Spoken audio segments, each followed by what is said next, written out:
بدعون کے دلائل سے ہمیں ہٹ کرنی کرنی مننی چاہیے. بسم اللہ الرحمن الرحیم. جی اعوذ باللہ السمیع العلیم من الشیطان الرجیم. بسم اللہ الرحمن الرحیم.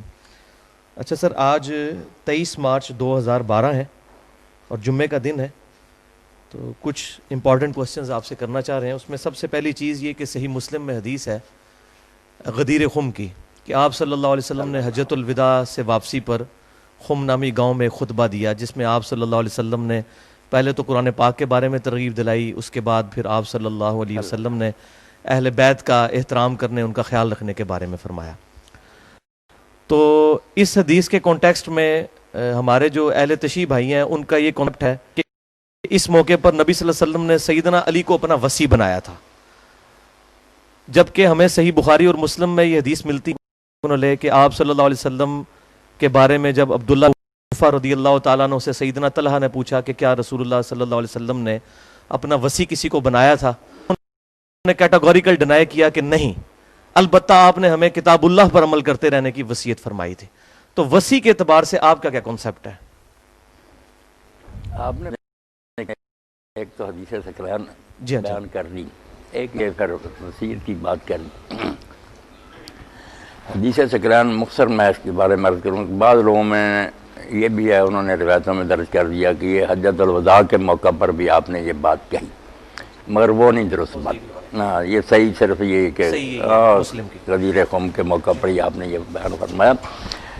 اور اس سے ہمارے جو شیعہ دوست استدلال کرتے ہیں، اس پر میں نے ان سے کئی بات کہا کہ اگر موقع ہے اس بات کا کہ اہل بیت سے بھی تمسک کرو یا یہ خلافت کا معاملہ، تو یہ میدان عرفات میں آپ کرتے، جہاں سارا عرب جمع تھا وہاں بیان کرتے. اب وہ سارے لوگ کوئی یمن کو چلے گئے، کوئی عراق کدھر چلے گئے، ادھر تو شام والے یا مدینہ والے ہی آئے، ان کے سامنے آپ نے یہ خطبہ دیا. وہ موقع آپ نے کیوں مس کر دیا جب ساری امت وہاں جمع تھی؟ وہ وہاں یہ ہدایت فرماتی. وہاں جو صحیح حدیث وہ آپ دیکھتے ہیں صحیح مسلم میں ابو داؤد میں آپ نے صرف کتاب اللہ کا کہا کہ میں تم میں ایک چیز چھوڑتا ہوں، جس سے ہاں صرف جو ہے نا سنت وغیرہ کا وہ بھی حاکم وغیرہ کی روایتیں بس سارے ہی دیتے ہیں نا، کوئی نہیں. اصل بات جو تھی میں نے کہ تم میں کتاب اللہ چھوڑ رہا ہوں، اس کو پکڑ کر رکھو گے تو گمراہ نہ ہو. یہ جو خطبہ غدیر کا، اس میں بھی جو ہے نا تمسک کی بات کی، ہدایت لو اور نور ہے، وہ سارا قرآن کے بارے میں، اہل بیت کے بارے میں آپ کی بات ٹھیک ہے، آپ نے صرف نا حسن سلوک کی بات کی. اللہ تعالیٰ نے آپ پر منکشف کر دیا تھا کہ بعد میں لوگ ظلم کریں گے، اذکرکم اللہ فی اہل بیت، یہ بات کہی کہ میں تمہیں اللہ کا خوف دلاتا ہوں، میرے اہل بیت کے بارے میں غلط طرف سے اختیار نہ کرنا. ہدایت کی بات جو نا جہاں آتا نا بعض رہتا یہ تمسک کرو گے، وہ بھی نہیں صحیح ثابت ہوئی. نہیں، بات جو نا ٹھیک کرنی چاہیے. ہاں، کتاب جو ہے نا ہدایت کے لیے وہ اللہ کی کتاب ہے. بات باقی جو ہے نا کہ ان کے ساتھ کرنا، نیک سلوک کرنا.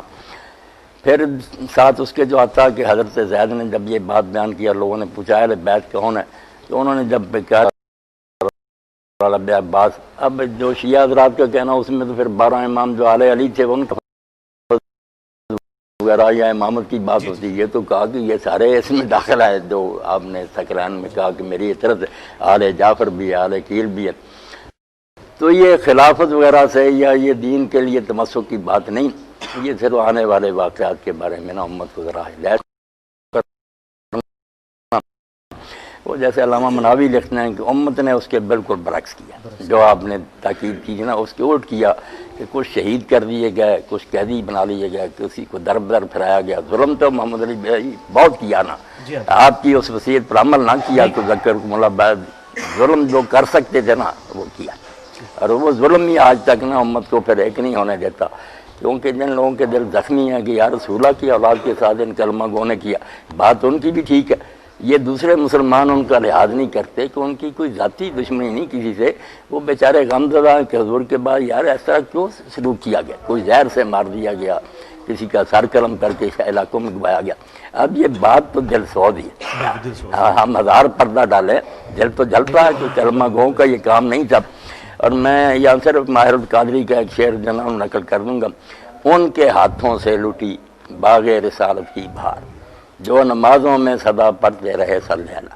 کافر مارتے نا جتنا دکھ نہ ہوتا، کلمہ پڑھ رہے اور پھر ایک آدمی جنت کے جوانوں کا سردار ہے تمہارے سامنے حدیث بیان کر رہا اور کہتا تمہارے اندر ابو سعید خدری جابر موجود، پوچھ لو حضور نے یہ میرے بارے میں فرمایا نہیں کس نے آپ مجھے قتل کر دیا، مگر کوئی کسی نے نا رائے برابر اثر نہیں لیا۔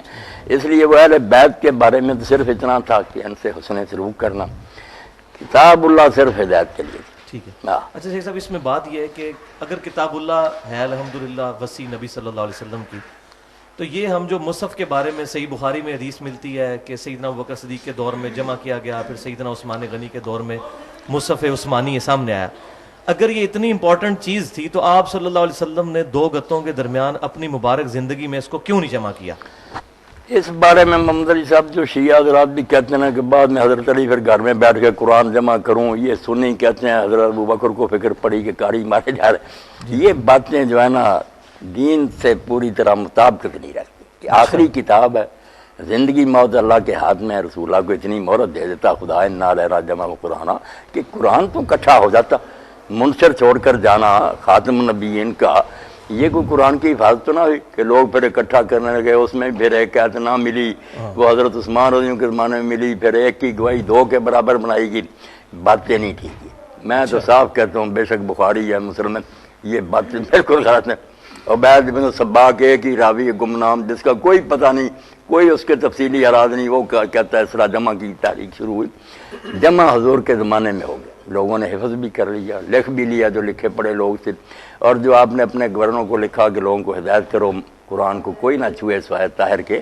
اس لیے ابن حزم کی بات ٹھیک ہے کہ لاکھوں قرآن اس وقت پوری دنیا میں پھیلے ہوئے تھے، کوئی ایسی بات نہیں تھی وہ قرآن جو صحیح بخاری میں حدیث ملتی ہے کہ سیدنا جبرائیل کے ساتھ نبی صلی اللہ علیہ وسلم دورہ بھی قرآن کا کرتے تھے، تو وہ اس پہ موقف وہ یہ کہتے ہیں کہ جی یہ ساری چیزیں زبانی چل رہی تھی، جنگ یمامہ کے موقع پر وہ شہید ہوئے تو پھر نہیں ویسے محمد علی صاحب آتا ہے کہ لکھوا بھی آپ دیتے، ٹھیک، وہ کہتے ہیں ایک جگہ کتاب مؤلف نہیں تھی مگر جو ہے نا کہ کاغذ کے پرزوں پر، اس طرح کھجور کے پتوں پر، ٹھیکروں وغیرہ پر لکھنا تو مانتے ہیں کہ کوئی شے ایسی نہیں تھی جو آپ لکھواتے نہیں تھے، ساتھ ہی بلا لیتے تھے۔ اب قرآن کے حوالے سے جو یہ اختلاف پھر اہل سنت میں بھی آیا، اہل تشیع میں بھی، 7 قراتوں والا، 7 قراتوں کی بات، اور ایک جو حضرت ابن مسعود کے ذمہ لگاتے ہیں نا کہ وہ مانتے نہیں تھے مفضلتین کوئی افاظت، یہ باتیں بھی دین کی جڑ کاٹنے والی، کہ وہ آدمی جس نے 70 صورتیں حضور سے سبقن پڑھی تفسیر کے ساتھ، وہی نہیں جانتا، اور جو کہتا ہے کہ اگر میں جانتا مجھ سے زیادہ کوئی قرآن کا عالم ہے تو میں اونٹوں کے جگر جلا کر بھی اس تک پہنچتا، وہی صحیح بخاری میں بھی ہے کہ 4 بندوں سے قرآن سیکھو، وہی نبوی اور ابن حزم کی بات ٹھیک ہے کہ یہ سب باطل باتیں، ان کے سے جو قرات متواتر آ رہی ہے اس میں یہ مبتدعین بھی ہیں، فاتحہ بھی ہے، تو شیعہ سنی سارے میرے بھائی نا قرآن کے بارے میں شک ڈال رہے، جو روایتیں ان کو دیوار پر مار، اچھا قرآن ہی مشکوک ہوگا تو بات کی رہی۔ آپ نے جب اعلان کیا کہ میں تم میں ایک چیز چھوڑ کر جا رہا ہوں ہدایت کے لیے، کتاب اللہ تو ٹھیک ہے، اچھا، کتاب اللہ اس میں بالکل میں نے آپ کے بارے میں سنا ہے کہ آپ رجم کی سزا کے قائل ہیں۔ قائم۔ اچھا، اب مسئلہ یہ ہے کہ صحیح بخاری میں جو رجم کے بارے میں سیدنا عمر کا خطبہ موجود ہے کہ یہ آیات پہلے قرآن میں نازل ہوئی، ہم پڑھتے تھے، اور پھر بعد میں جو ہے وہ آپ کو پتہ ہے ڈیٹیل خطبہ نہیں، اس میں جو لوگ کہہ دیتے ہیں کہ انہوں نے کہا قرآن میں تھی، قرآن نہیں لفظ میں، انہوں نے کہا کتاب اللہ میں یہ بھی بات تھی۔ چلیں کتاب اللہ، کتاب اللہ دیکھتے ہیں نا آپ کو کتب علیکم الکتاب کبھی عادت ہے کتاب اللہ علیکم، وہاں شریعت مراد ہے کہ جو شریعت تھی نا، بے شک قرآن میں یا سنت میں شریعت میں یہ حکم اترا تھا کہ انسان اس کو سنگار کرو، تو اس کو یاد کرنا پڑھنا۔ اب جو آیت بتاتے ہیں نا وہ محمد علی صاحب نہیں، وہ آیت تو قرآن کا اسلوب میں نہیں بیٹھتی، اسلوب میں نہیں لینگویج ہی عجیب و غریب پھر نہیں، خلاف ہے نا مسلک کی، مسلک تو کہ شادی شدہ جو ہے نا اس کو سنسار اس کو بھی ایکسپلین نہیں کرتا، مگر وہ شادی شدہ نہیں، وہاں بوڑھے کی بات ہے، الشیخ و بشیخہ، تو اب کہتے نہیں بوڑھے سے مراد شادی شدہ، یہ کس لغت میں بھائی؟ الشیخ و بشیخہ تو یہ ہے کہ بوڑھا، بے شک شادی شدہ ہو یا ساری عمر کمارا رہا، اس نے عبارت بوڑھے کی ہے، مسئلہ ہے شادی شدہ کا، تو نہ وہ مضمون اس کا صحیح ہے نہ کوئی۔ اچھا، ہمیں بس جو امام علامہ خضری نے لکھا نا اصول الفقہ میں، کوئی چیز مجبور نہیں کرتی کہ ہم مانیں کہ قرآن میں کچھ آیتیں تھی جو منسوخ تلاوت ہو گئی، ایسی کوئی دلیل شرعی، جتنا اترا تھا پورا ہی ہے، کوئی اللہ نے واپس نہیں لیا، نہ کوئی آیتیں اٹھائی ہیں، جو بھی اس قسم کی روایتیں ساری جو ہے نا کوئی نہ کوئی میں وہ صحیح مسلم میں روایت ہے کہ ہم سیدہ عائشہ سے کہ ہم حضور صلی اللہ علیہ وسلم کی وفات کے بعد بھی رضاعت والی آیات پڑھا کرتے تھے، پہلے 10 مرتبہ 10 رضا اتری ہاں تھی، جی، پھر ہاں جی، منسوخ ہاں ہوئے 5 رضا وہ جب حضور فوت ہوئے پڑھی جاتی تھی. ہاں جی، ہاں اب سارے پھر اس سے جان ہی چھڑاتے نا ہماری صاحب، یا تو نہیں لوگوں کو تو اس میں نسخ نہیں. اس پر آپ کیوں نہیں تعویل کر رہے کہ اس سے مراد کتاب اللہ ہی ہوگی، قرآن نہیں مراد ہوگا؟ نہیں، وہ میں اس کی یہ تعویل کرتا ہوں کہ اگر اس کو ماننے اول تو ہم مجبور نہیں کہ ایسی روایتوں کو مانے، میں نے فلاں سے سنا فلاں سے. یہ بے شک کتنے معتبر ہم کہتے ہیں سکہ. پہلے تو سکات میں بھی آپ جانتے ہیں کہ ہر راوی کے بارے میں سوائے شادر وادر کے سب میں اختلاف. کوئی کہتا سکہ، دوسرا کہتا دجال ہے. کون جانتا کہ ان میں کیسے کیسے لوگ ہیں. ہم کیوں کتاب اللہ کو مشکوک کریں جو مشرق سے مغرب تک پوری امت کے گھر میں تھی. اب مناظروں میں بے شک بحثیں کرتے رہیں، مگر سارے کافروں نے بھی ڈھونڈ نکالا کہ شیعوں کے گھروں میں خار کسی کے ہاں کوئی اور قرآن ملے نہیں، قرآن ایک ہی ملا سب کے پاس. اس لیے قرآن متواتر یقینی پکی ہے، اس میں کوئی شک نہیں. اگر وہ کہہ دیں نا کہ پڑھا جاتا تھا قرآن میں، اس کی تعویل اگر کرنی ہے تو یہ کر لیں کہ وہ لفظ نہیں پڑھے جاتے تھے، بطور تفسیر یہ سمجھا جاتا تھا کہ قرآن میں جو ہے نا کہ ارزاد کی وجہ سے حرام ہو جاتے رشتے. اس کی تشریح تھی کہ وہ محض بائی چانس تھوڑا بہت دودھ پینے سے نہیں، پہلے تھا کہ 10 مرتبہ دودھ پیے، پھر حکم رہ گیا سنت کے مطابق 5. وہ قرآن میں پڑھا جاتا، یعنی قرآن کی یہ تفسیر کی جاتی. ٹھیک ہے. تو شیخ صاحب اس میں جو صحیح بخاری میں ایک روایت ملتی ہے کہ سیدنا علی سے کسی نے پوچھا کہ کیا آپ کو رسول اللہ صلی اللہ علیہ وسلم نے قرآن کے علاوہ بھی کچھ سکھایا؟ تو انہوں نے کہا کہ ہمیں نبی صلی اللہ علیہ وسلم نے قرآن کے علاوہ کوئی چیز نہیں سکھائی الا فہم القرآن، قرآن کا فہم. وہ فہم کدھر ہے اس وقت؟ وہ حدیث کی شکل میں تو ہمارے پاس نہیں. سنت کی فہم شکل میں القرآن بھی کر ایک صحیفہ کا بھی ذکر کیا. جی ایک صحیفہ کا جس میں صحیفہ جو ان کے دیت تلوار وغیرہ کے مسائل میان لکھے میں تھا، اس میں بھی دیت وغیرہ کے احکام لکھے ہوئے تھے.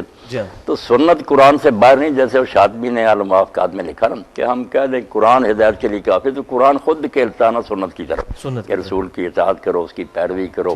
کتنے احکام ہیں، مثلا اذان کا ذکر آ گیا کہ جب اذا نودی للصلاۃ، دوسری جگہ کہ نادیتم، مگر اس کا کوئی طریقہ کہ وہ کیا الفاظ ہیں، کس طرح کہا جائے، یہ سنت سے پتہ چلا. حج کے اس طرح آ جاتا ہے کہ طواف کرو، اب کہاں سے شروع کریں، کتنے چکر لگائیں، تو سنت کی طرف تو جانا ہی پڑے گا. سنت کا انکار نہیں، مگر وہ کتاب اللہ میں ہی داخل ہے. ٹھیک ہے. لیکن اب سنت کے مسئلے میں مسئلہ ہے نا کہ اہل تشیع جو ہیں ان کی اپنی کتابیں ہیں، اہل سنت کی اپنی کتابیں ہیں، اور ایک دوسرے کی کتابوں کو پڑھنا اور اس کو بلکہ کہا جاتا ہے اہل بدعت کی صحبت میں بیٹھنا حرام ہے، بد مذہبوں کی صحبت میں بیٹھنا حرام ہے. اب مسئلہ یہ ہے کہ ایک عام آدمی جو ایک مسلمان گھرانے میں آنکھ کھولتا ہے وہ کدھر جائے، کون سی کتاب پڑھے، کہاں سے سنت بس حاصل یہی کرے؟ بات ہے میرے بھائی محمد علی صاحب جو نا کہ فراہ کے پاس نہ بیٹھو. اب ہر گروہ دوسرے کو اہل بیعت کہتا، اس کا مطلب اعلان آدمی حاصل ہی نہ کرے، تعصب کا شکار ہو جائے. اس سے جان چھڑانی چاہیے. جتنے اہل اسلام نہ کلمہ گو ان سب کا احترام کرے، ان کی کتابیں پڑھیں. یقین جانے میں مطالعہ کے بدلہ بدل بصیرت کہتا ہوں کہ ہر گروہ میں اتنے قیمتی آدمی پیدا ہوئے نا کہ ان کی کتابیں دیکھ کر حیرت ہوتی ہے کہ علم کے یہ جبال تھے، پہاڑ تھے. تقوی اور پرہیزگاری میں وہ کافر نہیں مرنا چاہیے. وہی بات آپ کی کہ پہنچا الگ الگ، کسی کو راویوں نے کچھ بتایا، کسی نے اپنی جگہ، وہ بیچارے مطمئن ہے کہ حضور نے یہ فرمایا. اور اس میں جو اختلافات ہم نے ابھار دیے نا، نماز کے کچھ ظواہر ہیں ان کو چھال دیتے ہیں، ورنہ 999 باتیں اگر حدیثیں جمع کی جائے نا مجمع البحرین، ادھر سنی، ادھر شیعہ، اخلاقیات، ادھر معاملات، ادھر آپس ہے، تقریباً ایک ہی بات. انسان بننے کے لیے سب کے پاس ایک، مگر ان کو چھوڑ کر جب آ جاتا نا پاؤں دھونے یا مسا کرنا، ہاتھ چھوڑنے، اور 2-4 باتیں اتنی ہم اچھالتے ہیں کہ لوگ سمجھ یار اسلام میں جھگڑا ہی جھگڑا. ٹھیک ہے. صحیح. وہ رجم کی تو ہاں. اچھا، اب آپ کی جو ایکسپرٹیز ہیں جس موضوع پہ، مینلی تو میں وہ ٹاپک ایڈریس کرنا. غامدی صاحب نے اس پر جو لکھا نا رجم پر، اور بعض حدیثوں میں اضطراب ثابت کیا.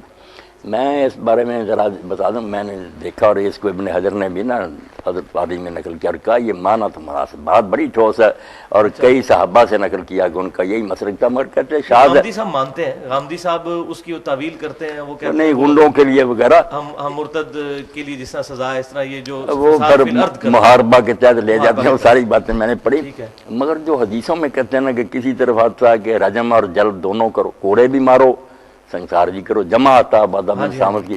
کسی میں صرف کوڑے آتا ہے، کہیں کسی میں سنسار آتا ہے، کسی میں سال کی جلاوت نہیں ہے. تو اس بارے میں بعض صحابہ کا بھی مطلب فتح الباری میں، اور شیعہ جو فقہ ہے اس میں نا محمد علی صاحب بہت اچھے طریقے سے بات واضح کی اور سمجھ میں بھی آتی کہ جیسے جیسے جرم شدید ہوتا جاتا سزا بڑھتی جاتی. ایک ہے محض زانی اور زانیہ، ان کے ساتھ اور کوئی قید نہیں، صرف شاید زنا کیا وہ کموارے ہیں، ٹھیک ہے، ان کے لیے وہ قرآن پاک کی سزا. ایک ہے پھر اس کے ساتھ مل گیا زان المحسن کہ شادی شدہ ہے، اس پہ میں شادی شدہ کا پھر ہے کہ اگر وہ رخصتی نہیں ہوئی تو شیعہ اتحاد میں یہ ہے فقہ میں کہ اس کو سزا جو نا 1 سال دلا وطنی اور کوڑے. پھر تقریب عام بھی بڑھ گیا کہ وہ بیوی کو لے آتا، اور اگر بیوی جو تھی نا وہ موجود تھی مگر وہ وطن سے دور تھی وغیرہ، پھر جو رجم بنا یہ پھر بھی سزا نافذ نہیں ہوگی، کیونکہ رجم جس بنا پر ہے نا کہ حلال کا موقع ہے اور پھر اس نے حد پھلانگی ہے، وہ بیوی پاس ہو اور کوئی رکاوٹ نہ، پھر وہ کرے نا، ورنہ شادی شدہ بھی ہوگا تو پھر رجم نہیں، وہ کوڑے اور تقریب میں. سورۃ النساء میں ایک آیت ہے جس کو دلیل بنایا غامدی صاحب نے، حتیٰ یجعل اللہ لہن سبیلا، نہیں وہ ہم سے جو کون نہ کہ فی البیوت، آدھی سزا دی جائے، جو شادی شدہ سے اس کو آدھی سزا دی جائے اگر لونڈی جو ہے وہ نہیں یہ اصطلاح بھی پرانا خوارج کا، مگر یہ بات نہیں، کیونکہ وہاں جو شروع ہوتا ہے کہ اگر تم محسنات سے نکاح کی استطاعت نہیں رکھتے تو لونڈیوں کے ساتھ ان کے مالکوں کی اجازت سے نکاح. اب جو ہے کہ محسنات سے نکاح اگر مانا شادی شدہ کر لیں تو شادی شدہ سے تو نکاح حرام ہے. وہ فکرہ جو ہے نا کہ اگر تم میں استطاعت نہیں محسنات کے، اس سے پتہ چلتا ہے آزاد، کہ آزاد عورتوں سے نکاح کی اگر طاقت نہیں. یہی پھر مانا آ گیا کہ جب شادی ہو جائے لونڈی کے ساتھ اور زنا کرے تو جو پہلے آتا نا کرے محسنات کے ساتھ نکاح کی استطاعت، وہاں جو مانا لیا تھا نا شادی شدہ، یہی لکھا ہے. ہاں یہی نہیں، بات ہی شروع یہ وہاں سے ہوئی. آپ کا concept میں اچھا وہ میں اب چاہ رہا تھا کہ آپ تھوڑا ایڈریس کر دیں جو آپ کی ایکسپرٹیز ہیں جس ٹاپک پہ، اس پہ اب میں باقی کوشچن کرنا چاہتا ہوں. ایک تو یہ بتائیے کہ ابھی عوام الناس کو کافی آپ کے بارے میں کنفیوژن ہے. جب میں نے بھی پچھلے سال 10 دسمبر 2011 کو حسینیت اور یزیدی والا لیکچر ریکارڈ کرایا تو مجھے لوگوں نے کہا یہ آپ مولانا صاحب کے شاگرد ہیں. یہی مصیبت نہیں، کوئی ملاقات ہے. اچھا اب میں یہ چاہ رہا تھا کہ آپ کے جو عوام میں کنسیپٹ ہے وہ ذرا تھوڑا کلیئر کر کے آئے کہ آپ سیدنا معاویہ رضی اللہ تعالیٰ عنہ کو صحابی مانتے ہیں اور مسلمان مانتے ہیں، یہ ذرا کلیئر کر دیجیے. باقی ان کے اعمال ان کے ساتھ صرف یہ بات کلیئر کر دیجیے. محمد علی صاحب یہ باتیں جو ہے نا کیا کریں، اگر صاف کہتے ہیں پھر بھی لوگ خلاف ہوتے ہیں، نہیں کہتے پھر ہم اپنے ضمیر کے مجرم ہیں. اب صحابی کا ایک معنی دعا اس کے لحاظ سے تو آپ نے عبداللہ بن عبیر ان کے ساتھیوں کو بھی کہا، جب لوگوں نے کہا کہ انہیں اجازت قتل کریں تو آپ نے کہا تم چاہتے ہو کہ یہ پروپیگنڈا ہو جائے کہ محمد اپنے اصحاب کو قتل کر، یہ آپ نے پڑھا نا، آپ سے تو کوئی بات چھپی. اصحاب تو ان کو بھی کہا، لغت کے لحاظ سے تو صحابی تھے، ساتھ ہی تھے. مگر جب قرآن کہتا، حدیث کہتی ہیں کہ ان میں لوگ منافق بھی تھے، منافقین کا وجود تو بالکل مسلمہ. اب ہم اپنی مرضی سے کہہ دیتے نا یہ منافق نہیں تھا، وہ منافق، اور منافق بھی صرف ہمارے پاس عبداللہ بن ابی رہ گیا، ورنہ جنگ احد میں جو 300 واپس آیا تھا، اور اس کے بعد یوں اسلام پھیلتا گیا، زیادہ ہوتے گئے لوگ منافق، روب کی وجہ سے دب گئے. اور آخری سورہ میں بھی اللہ تعالیٰ فرماتا توبہ میں کہ مدینہ اور منافق ہیں، اللہ تعالیٰ اے نبی تو بھی نہیں جانتا، ہم جانتے. تو اس لیے ہم کس طریقہ سے فیصلہ کر سکتے ہیں کہ یہ آدمی جو ہے صحابی ہے آپ کے دور کا، بظاہر اس نے اسلام قبول کیا، مگر جیسے آتا کہ تم یہ کہو اسلام لائیں، یہ نہ کہو ایمان لائیں، ایمان نہیں تمہارے دلوں میں داخل ہے. یہ سارے فیصلے علامہ الغیوب کے کرنے کہ اندر سے کون کیا تھا. جو کام کیے کسی نے، ہم کفر ایمان چھوڑے ان کا احترام بھی کریں، کیوں برا بلا کہیں، ہمیں کوئی حق نہیں، نہ کوئی فائدہ ہی. تلک امۃ قد خلت لها ما کسبت ولکم ما کسبتم. نہیں اس کو بھی محمد علی صاحب لوگ غلط استعمال کرتے ہیں نا، امام احمد کے ذمہ لگاتے ہیں، ابن کثیر بھی لکھتا ہے کہ ان باتوں میں نہیں پڑھا جو گزر گیا. یہ بات نیکوں کے بارے میں، یہ نہیں کہ برے لوگ جو ان کے برائی کا تذکرہ نہ کرو. یہاں ابراہیم، اسماعیل، اسحاق وغیرہ کے حوالے دے کے نا یہودی کہتے تھے کہ ہمیں ان کی نیکیاں کافی ہیں، ہم ان کی اولاد مقصال.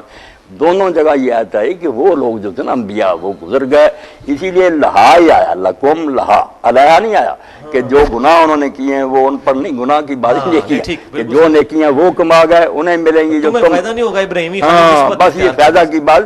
بروں کے واقعات تو قابیل سے اللہ نے شروع کیے ہیں، آپ خود قرآن پڑھ دیا بروں کے تذکرے سے. اگر یہ بات بری ہوتی کہ جو مر گیا چھوڑو تلکا امتن، کیوں اللہ یہ موقف غلط ہے. خیر غلط. اچھا لیکن اہل سنت نے متفقہ طور پر جو ہے وہ سیدنا معاویہ کو صحابی کے طور پہ ڈیل کیا ہے، ان کی احادیث بھی لی ہیں اپنی کتابوں میں. حدیثیں لی.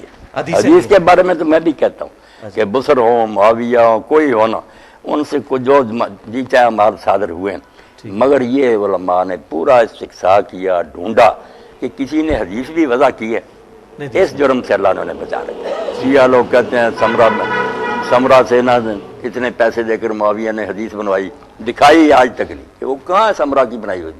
ابو ہریرہ کہتے ہیں گھر سے میں یار کوئی نمونہ دو نا، وہ بیچارے تو ان کے خلاف بولتے رہے. اس تو یہ بہتان نہ لگاؤ، غلطیاں ہوئی ہیں بسم اللہ، مگر حدیث نہیں کسی نے بتائی. اس لیے صحابہ تو کل موضوع اس حد تک بالکل جیسے شاہ ولی اللہ شاہ عبدالعزیز کی روایت حدیث میں سب موت پر.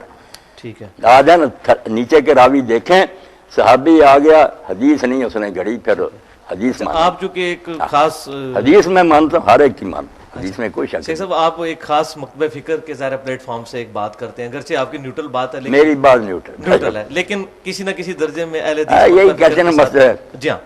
اب مسئلہ ہے کہ آپ امام ابن تیمیہ کو بھی کوٹ کرتے ہیں اپنے اس میں. بہت اچھا اب مسئلہ یہ ہے کہ امام ابن تیمیہ کو میں نے بھی اسٹڈی کیا ہے, ان کے مجھے بھی کئی نظریات میں ایسی خرابیاں نظر آئی ہیں اور بعض اوقات آپ کو بھی اندازہ ہوا ہوگا. بعض اوقات جب وہ شیعہ کے رد میں لکھتے ہیں تو بعض اوقات ناسبیت کی بو آتی ہے ہم سے. سیدنا علی کے فضائل پہ وہ بعض اوقات صحیح حدیث کو ضعیف کرنے کی کوشش کرتے ہیں. تو آپ کا امام ابن تیمیہ کے بارے میں کیا کنسیپٹ ہے کہ وہ اہل سنت میں؟ یہ میرے پاس ایک کتاب جو آئی نا سعودیہ سے وہ آپ کو بھی پھر مہیا کر دیں گے, اس کا فوٹو اسٹیٹ لم یکن ابن تیمیہ ناسبیا. انہوں نے ان کی صفائی دیا کہ بالکل انہوں نے نا حضرت علی صاحب کو ان کا مقام صحیح دیا, خلیفہ راشد مانا, جو ان سے لڑے ان کو ناحق سمجھا. باقی وہ مناظرہ میں تو آپ دیکھتے نا ہوتا نا کبھی آدمی جذباتی ہو جاتا. میں نے بھی پڑھا انہوں نے مطلب ناسبیوں کا رد کیا. چلو ٹھیک ہے. اچھا اب یہ بتائیے کہ یہ جو صحیح بخاری آدمی بہت بڑے تھے, ہاں جی کوئی شک نہیں, صحیح بخاری اور مسلم کی متفق حدیث ہے کہ میرے صحابہ کو برا مت کہو. تم میں سے کوئی احد پہاڑ کے برابر بھی سونا خیرات کر دے تو 600 گرام مد ان کی اس کے آدھ کو بھی نہیں پہنچ سکتا. یہ حدیث جو ہے یہ امتیوں کے لیے کہ سیدنا معاویہ کے لیے بھی تھی کہ جن کے دور حکومت میں جمعے کے خطبوں میں سیدنا علی کو گالیاں نکالی جاتی رہی ہیں. تو یہ حدیث کیا ہم سب کے لیے کہ ہم ان کو برا نہ کہیں کہ صحابہ کرام علیہم رضوان کے لیے بھی ہے؟ اس کا جو پس منظر آپ دیکھتے ہیں نا کہ حضرت عبد الرحمن بن عوف رضی اللہ تعالیٰ عنہ کو حضرت خالد بن ولید نے گالیاں دی. گالیاں انہوں نے دی, یہ پورا ٹکڑا نہیں پڑھتے. خالد نے گالیاں دی حضرت عبد الرحمن بن عوف کو, معاملہ حضور تک پہنچا. تو آپ نے خالد اور ان لوگوں کو نا, اس لیے امام نبوی کہتے ہیں کہ اس حدیث میں جو کہا نا صحابہ کو بڑا گناہ کو, یہ مخصوص صحابی جو صلح حدیبیہ سے پہلے ایمان لائے تھے, ورنہ خالد بھی صحابی تھے. آپ نے کہا تم میرے اصحاب کو برا نہ کرو, تم میں سے اب سون بہت پہاڑ. اس کا خطاب جو تھا نا صلح حدیبیہ کے بعد والے مسلمانوں سے تھا. وہ عام مانوں میں تو وہ بھی صحابی تھے, مگر آپ نے اس میں خاص کہا کہ جن کو تم گالیاں دے دو سابقون کو, ان کے برابر تم اب ہو سکتے ہو. ہمیں بھی حکم بعد میں ٹھیک ہے پہنچ گیا, ہم پر بھی لاگو, مگر مخاطب اس کے حضرت خالد اور ان کے ساتھی تھے کہ تم برا کہتے ہو. ٹھیک. اچھا صحیح بخاری میں ایک روایت ملتی ہے جس میں غزوہ خندق والے چیپٹر میں کہ سیدنا معاویہ رضی اللہ تعالیٰ عنہ جو ہیں عبداللہ بن عمر کی طرف کنایا کر کے بات کرتے ہیں کہ تم میں سے جس شخص کو خلافت کی خواہش ہے وہ اپنا سر اٹھائے, میں اس کے باپ سے بھی زیادہ خلافت کا حقدار ہوں. اچھا اب استغفر اللہ واتوب الیہ, سیدنا عمر کے بارے میں اتنا زیادہ سخت الفاظ جو سیدنا معاویہ کے زبان سے نکلے, اس کی وجہ کیا تھی؟ ان کا تو مسئلہ ہونا چاہیے تھا تحکیم کے مسئلے میں عبداللہ بن عمر کے ساتھ, حضرت عمر کو انہوں نے کیوں تختہ مشق بنایا ہے اس مسئلے میں کہ میں تیرے باپ سے بھی زیادہ خلافت کا حقدار ہوں؟ کیا اس کی وجہ وہ تو نہیں ہے کہ وہ صحیح بخاری میں ایک رجم والی اسی حدیث میں ہے کہ سیدنا عمر رضی اللہ تعالیٰ کو کسی نے بتایا کہ جب عمر مر جائے گا تو ہم فلاں بندے کی بیعت کر لیں گے. یہ فلاں بندہ جو اس میں موجود نہیں ہے کون ہے اور یہ کون لوگ تھے؟ ذرا اس کو ذرا پوائنٹ آؤٹ کر دیں. یہ جو انہوں نے کہا نا کہ سر اونچا کرے جو خلافت کا امیدوار بنتا, میں اس سے اور اس کے بعد سے بہتر ہوں. اس کے بارے میں کچھ تو بھائی محمد علی یہ کہتے ہیں کہ ابن عمر وغیرہ کوئی یہ ان کی طرف سے ان کی بات کرو حضرت عمر مخاطب تھے, مگر بہت سے یہ بھی کہتے ہیں کہ نہیں وہ حضرت علی اور ان کی اولاد کے بارے میں کہہ رہے تھے کہ جو کہتے ہیں ہم اور ہمارے باپ زیادہ خلافت کے حقدار وہ سر اونچا کریں. اور حضرت ابن عمر نے بھی اپنا نہیں کہا, یہی کہا کہ میرا جی تو چاہ کہ میں اپنا چھوڑ کر نا یہ جو اس طرح بیٹھے تھے گوٹ, میں ایسے کہوں کہ وہ زیادہ حقدار ہے جس نے تجھے اور تیرے باپ کو نا مار مار کر اسلام میں داخل کیا. ہاں باتیں تو انہوں نے بہت, وہ بات یہی ہے کہ وہ جو عمر بن مسلمہ کہتے ہیں کہ ابن عمر آپ نے ادھر ہی ان کا جواب کیوں نہیں دیا؟ اس سے لگتا یہی ہے کہ بھئی وہ سیدنا ابن عمر کی ہی طرف اشارہ تھا. چلو ان کی طرف تب بھی برا ہے, حضرت علی کی طرف تب بھی برا. ابو موسیٰ اشعری رضی اللہ تعالیٰ عنہ اور عمر بن عاص رضی اللہ تعالیٰ عنہ کے درمیان یہ طے پایا تھا کہ دونوں کو ہٹا کے تو ابن عمر کو خلیفہ بنا دیتے ہیں. یہ بات پایا ثبوت تک پہنچی ہوئی ہے تحکیم کے دوران, مگر ذکر تو ہے نا تبری وغیرہ تاریخوں میں. اچھا تاریخوں میں ملتا ہے. اچھا یہ بتائیے کہ سعد بن عبادہ رضی اللہ تعالیٰ عنہ نے بیعت نہیں کی تھی سیدنا ابو بکر کی, تو اس کے بعد ان کا کیا مستقبل ہوا ہے؟ کدھر گئے وہ؟ اس کے بعد کوئی ذکر نہیں ان کا ملتا. تو ذکر تو ملتا صحابہ کے حالات پر جو کتابیں نہ، پھر انہوں نے اپنا بال بچہ لیا اچھا۔ اور مدینہ سے چلے گئے، شام جا کر نہ آباد ہو گئے، ٹھیک، اور پھر انہوں نے حضرت عمر کی بیعت بھی نہیں کی۔ اب ان کی موت جو ہے نا وہ بھی نزاعی ہو گئی، کیونکہ وہ مردہ پائے گئے نا، صبح شام پیشاب وغیرہ کے لیے نکلے تو پھر وہ کسی نے انہیں ہلاک کر دیا، اور کنویں میں لاش ملی، وہ بھی سبز ہو گئی تھی، پھول گئی تھی۔ اب ہم اہل سنت تو کہتے ہیں کہ جنات نے انہیں قتل کیا، یہ اشعار بھی کچھ بیان کرتے ہیں کہ جنات جو تھے انہوں نے کہا ہم نے حضرت کے سردار کو تیر مارا، دل پر جو خطا نہیں کیا۔ شیعہ کہتے ہیں، انہوں نے لطیفہ بھی ابن ابی الحزین نے لکھا نا کہ ایک شخص نے پوچھا ایک شیعہ عالم سے کہ علی نے اپنے حق کے لیے کیوں نہیں حضرت ابو بکر کے زمانہ میں حضرت عمر کے کوئی سوال اٹھایا؟ انہوں نے کہا یار وہ جنوں سے ڈر گئے۔ کیا کریں، تاریخ میں سب کچھ ہے۔ اچھا صحیح ہے۔ شیخ صاحب، سیدنا ابو بکر صدیق رضی اللہ تعالیٰ عنہ پر 6 مہینے کے بعد سیدنا علی نے ان کی بیعت کی، اس میں سیدنا ابو بکر بھی اشکبار ہوئے اور انہوں نے ان کی جو ریزرویشن تھی ان کا احترام کیا، اور سیدنا علی نے بھی تعریف کی ممبر پہ آ کر۔ اب یہ سارے معاملات جو ٹیکل ہوئے، تو اب اس کے بعد کیا سیدنا ابو بکر صدیق رضی اللہ تعالیٰ عنہ کی خلافت پہ ہم اجماع تصور نہیں کر سکتے جب سیدنا علی نے ہی بیعت کر لی؟ جیسے اپنے جو فقہاء اصولی ہیں انہوں نے یہ بات کہی کہ یار یہ اجماع جو ہے، اب ہمارا تو ہے کہ دل سے حضرت علی ان کے ساتھیوں نے بیعت کر رہی، وہ کہتے ہیں یہ شیعہ حضرات کو یہ غلط فہمی ہو گئی ہے، ان کے دل میں یہ شبہ بیٹھ گیا کہ اگر پہلے کرنی ہوتی خوش دلی سے شروع نہ کر رہے تھے، تو جب بتایا گیا کہ حضرت سیدہ فاطمہ جب فوت ہو گئیں تو وہاں پھر محمد علی بھائی آتا نا کہ لوگوں کے چہرے جو تھے نا حضرت علی نے دیکھا وہ بدل گیا، میرا احترام نہیں رہا، انہوں نے پھر بلایا اور ساتھ ہی کہا کہ اکیلے آنا، اور وہاں لکھا کراہیت المحضرت، عمر نہ ہمارے گھر آئے ہیں۔ تو حضرت ابوبکر نے جب ذکر کیا انہوں نے کہا نہ تنا نہ جانا نقصان پہنچائیں گے، انہوں نے کہا نہیں حضور کے خاندان سے یہ توقع نہیں۔ تو وہاں حضرت علی نے جو کچھ پھر کہا کہ ہمیں کوئی حسد نہیں، نام کوئی اس کا لالچ رکھتے ہیں، مگر حضور کا خاندان ہونے کی وجہ سے ہمارا اس میں بڑا دخل تھا، مگر کسی نے مشورہ تک میں بھی ہمیں نہ بلایا، تو پھر حضرت ابوبکر روتے ہی رہنا۔ جی جی۔ تو اب ان کے دل میں جیسے مزیر الغواشی ہے نا، اصول شاشی کی شرح لکھی انہوں نے، تو کہتے ہیں کہ اب بھی ان کے ذہن میں ہے کہ جو بیعت کی نا وہ اسلام کی بہتری کے لیے انہوں نے کر لی کہ چلو مسلمانوں میں فساد ختم ہو جائے، ورنہ آپ جانتے ہیں نا کہ جو کچھ ہو سکتا ابو سفیان نے کرنا چاہا، حضرت علی اگر اس کا شکار ہو جاتے سازش کا تو اسلام مٹ جاتا۔ وہ حضرت عباس سے ملے اور کہنے لگے یار یہ کیا ہوا کہ عبد مناف کی اولاد کو چھوڑ کر انہوں نے بنو تیم کے ایک آدمی کو خلیفہ بنا لیا، 2-3 آدمی مکے، چلو اٹھو علی کو کھڑا کریں اور میں مدینہ سواروں اور پیادوں سے بھر دوں گا اس کی حمایت کے لیے۔ جب حضرت عباس بھی قائل ہو گئے، حضرت علی سے بات کی، اگر وہ محمد علی بیٹا مان جاتے نا بات، اسلام وہیں ختم ہو جاتا۔ انہوں نے بہت دور اندیشی سے کام نے کہا جاہلیت ہم اسلام، کفر میں بھی تو اسلام کا برا سوچتا رہا، اب بھی سوچتا۔ کون ہے وہ پیادے جو میری امداد کے لیے تو لائے گا؟ وہی جو خندق وغیرہ میں لایا تھا، میری امداد کے بہانے لائے گا، نہ میں رہوں گا نہ ابو بکر رہے گا، جا آرام کر، جو بن گیا ٹھیک ہے ہم اس کو قبول کرتے ہیں۔ اچھا، آپ کا کیا اس بارے میں کنسیپٹ ہے کہ جو بعض لوگ کہتے ہیں کہ سیدنا حسن کو زہر جو ہے وہ سیدنا معاویہ نے دیا تھا، بعض لوگ کہتے ہیں یزید نے دیا تھا، اس کے بارے میں کیا پوائنٹ آف ویو ہے آپ کا؟ آپ دیکھتے ہیں کہ اس طرح کی سازشوں کے ثبوت تو نہیں ہوتے کہ لوگ بیان کریں کہ ہمیں تو ویسے ملتی ہیں کہ ان کو زہر دیا گیا زہر، تک تو ہے، یہ تو سب نے لکھا جی ہے ہاں۔ کہ ماتا مسمومن شہید ہوئے وہ زہر سے ہی۔ ٹھیک، اور یہ بھی ہماری اتنی بڑی شرح ہے انور محبود، اس میں وہ لکھتے ہیں کہ یہ جعلہ بنت اشعث نے یزید بن معاویہ کے اشارہ سے یہ کام کیا، ان کی ایک بیوی نے، ابھی بیوی نے۔ اچھا اب یہ بتائیے جو موت پر ہوا نا معاملہ کہ جب حضرت حسن فوت ہو گیا تو مقدام بن مہدی کربن کے ساتھی گئے تھے، تو حضرت معاویہ نے بتایا کہ تمہیں پتہ علی ابن حسین ابن علی فوت ہو گیا، تو حضرت مقدام نے دیکھو نا اخلاقی فریضہ تھا، صحابی سے کہا انا للہ، تو انہوں نے کہا تعدھا مصیبتاً، حسن کا مرنا کوئی افسوس کی بات ہے، اور ایک درباری بولا کہ جمرات نطفہ اللہ، وہ تو آگ کا انگارہ تھا جو خدا نے بجھا دیا، تو وہاں صحابی رسول نے کہا یار افسوس ہے حضور کی ران پر ہوتا تھا اور آپ اس کے لیے یہ کلمے فرماتے تھے اور تم نے اس کی موت پر انا لینا نہیں برداشت کیا۔ یہ باتیں بتاتی ہے نا کہ یہ سازش ان لوگوں نے کی ہے۔ ٹھیک۔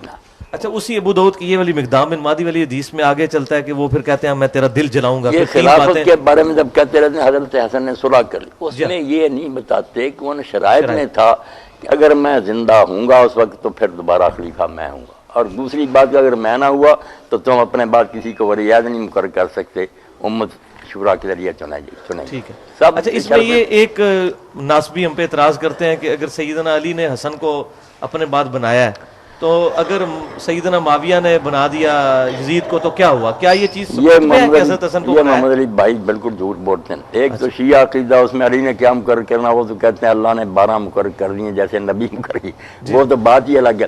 دوسری سنیوں کی بات تو بہت صاف آتا, آپ نے کہا نہ میں تمہیں حکم دیتا ہوں نہ تمہیں منع کرتا ہوں, تو افسر تم خود بہتر جانتے ہو, جی چاہے کر لینا بیعت نے.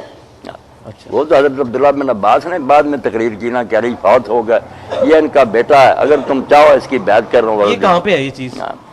یہ حاکم میں ہے. ہاں اس لیے نا کوئی نہیں انہوں نے مقرر کیا, جھوٹ بولتے ہیں. کوئی مقرر. اچھا یہ بتائیے کہ یہ پھر جو اب یہ جو بخاری مسلم میں 12 خلیفوں والی حدیث ملتی ہے, یہ 12 خلیفے کچھ ناسبی تو وہ ان کو گننا شروع کر دیتے ہیں, بعد میں بنو امیہ کے خلیفوں کو بھی. اہل تشیع کا کنسیپٹ ائمہ کی طرف جاتا ہے. یہ امت کو یہ حدیث کیسے سمجھ آئے گی یہ 12 خلیفہ کون ہے؟ یہ تو آپ دیکھتے ہیں نا شرح لکھنے والے تھک گئے, اتنے قول ہیں. ہاں جی.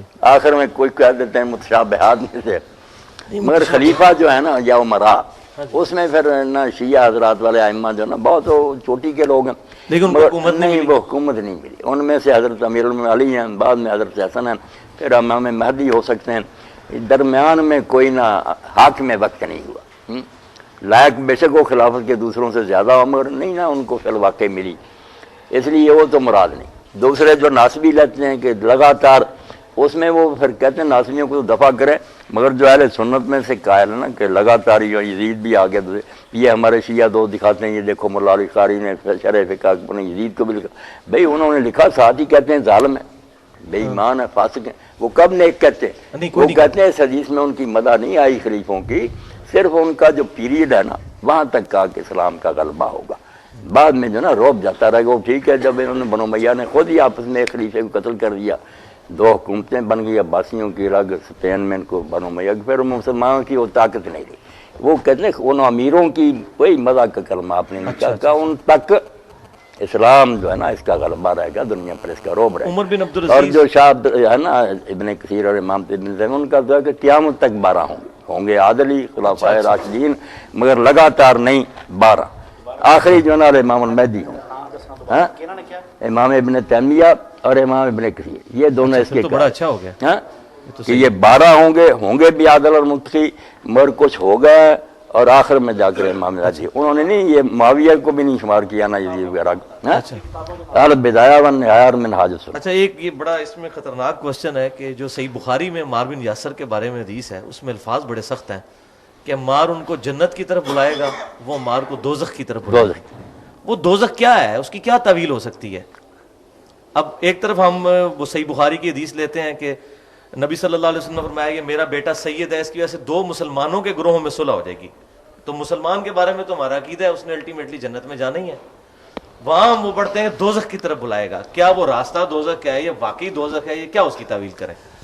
نہیں, اگر یہ بانے مسلمانوں کے 2 گروہوں کی صلح کرائے گا, بالکل ٹھیک ہے, دونوں گروہ مسلم ہی کہلاتے تھے نا, مگر مومن تھے دونوں, یعنی اندر سے جیسے لما یدخل الایمان, کون جانتا کہ مسلم ہے. مسلم تو سب مانتے ہیں کہ بازار وہ کلمہ بھی پڑھتے تھے, نمازیں, سو کارڈ تو سینا مسلم کہہ رہا ہے. دوزخ کی طرف بلاتے ہیں. آج تازہ بھی کتاب آئی, کل ہی دیکھے گا مجھے, وہ ایک ڈاکٹر سے نا عرب کے, انہوں نے لکھی ہے حضرت علی علیہ السلام پر 1200 صفحے کی ہے, مگر وہ جان چھڑانے کے لیے ساری جنگوں میں کوشش کرتا, مگر حق غالب ہے. یہ مانتا ہے کہ جنگ میں بھی حق علی کے ساتھ تھا, صفین میں بھی. یہ حدیث بھی لکھی انہوں نے کہا جو تعویل امیر معاویہ نے کی کہ قاتل وہ جو ساتھ لایا, بالکل باطل ہے.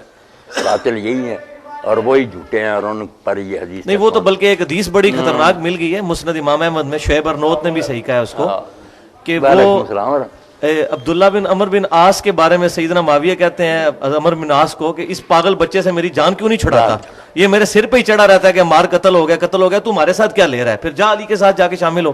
تو ان کا میں اس لیے شامل ہوں کہ مجھے نبی صلی اللہ علیہ وسلم نے فرمایا تھا اپنے باپ کے ساتھ. تو وہ تو کلیئر ہو گیا کہ سیدنا معاویہ سے یہ معاملہ ہوا ہے. نہیں, انہوں نے نہیں قتل کیا. اچھا, وہ ابو الغادیہ کا نام آتا ہے, اور مسند امام احمد میں مسند ابی غادیہ موجود ہے, اب ہمارے اہل سنت یہ کہتے ہیں وہ صحابی ہے، اس سے حدیثیں لی ہوئی ہیں صحابیاں- احمد بن حنبل نے، صحابیاں اور آپ بلکہ- کہہ رہے ہیں کہ عمار کا قاتل جو ہے وہ دوستی ہے. دوست ہی کہا چلو وہ طالب فنار. اچھا اور یہ ابن حزم وہ بھی لکھتا نا کہ ابو الغالیہ اصحاب بیت رضوان میں بھی تھا. رضوان میں ہاں مگر یہ کام اسی نے کیا قتل کا. نہیں لیکن وہ دوستی والی جو ہے کہ عمار کا دوستی والی کی جو اگر ہم کچھ بچانا چاہیں تو کوئی بات نہیں. بہت سے کام نا جن کے لیے آپ نے فرمایا کو کرمار کی طرف بلاتا ہے، جوا کھیلے وغیرہ دوزخ کی طرف دعوت دیتا، تو کام دوزخیوں والے ہیں. باقی اس کے دوسرے اعمال کی وجہ سے یہ اللہ اپنی رحمت سے اگر معاف کر دے گنجائش کی اس کی کیا اہل سنت کئی میں کاموں پر آتا نا کہ یہ ٹھیک. کام کفر کے ہے یا جاہلیت کے ہے. یہ بخاری مسلم میں تو ملتا ہے کہ 70,000 جو لوگ ہیں میری امت سے بغیر حساب و کتاب کے جنت میں جائیں گے. کیا یہ بھی کہیں کسی حدیث میں ملتا ہے کہ تمام صحابہ جو ہیں وہ ڈائریکٹ جنت میں جائیں گے، کسی کو دوزخ کا پھیرا نہیں لگے گا؟ نہیں، یہ جو ابن حزم وغیرہ نے عقیدہ بنا لیا نا کہ سارے جو ہے نا جنتی ہیں، یہ اس کی کوئی دلیل نہیں. کیونکہ 70,000 سے تو زیادہ قرآن میں ان کی مزہ بھی بڑی ہے. جی جو جی. کبھی کبھی کوتاہیاں ہوئی وہ بھی قرآن بڑا پڑا. اب آنکھیں بند تو نہیں کرنی چاہیے، بشری تھے، کئی موقع پر اللہ نے ٹوکا. جنگ احد میں دوڑ گئے تو اللہ نے اساتم رسول کہا کہ تم نے رسول کی نافرمانی.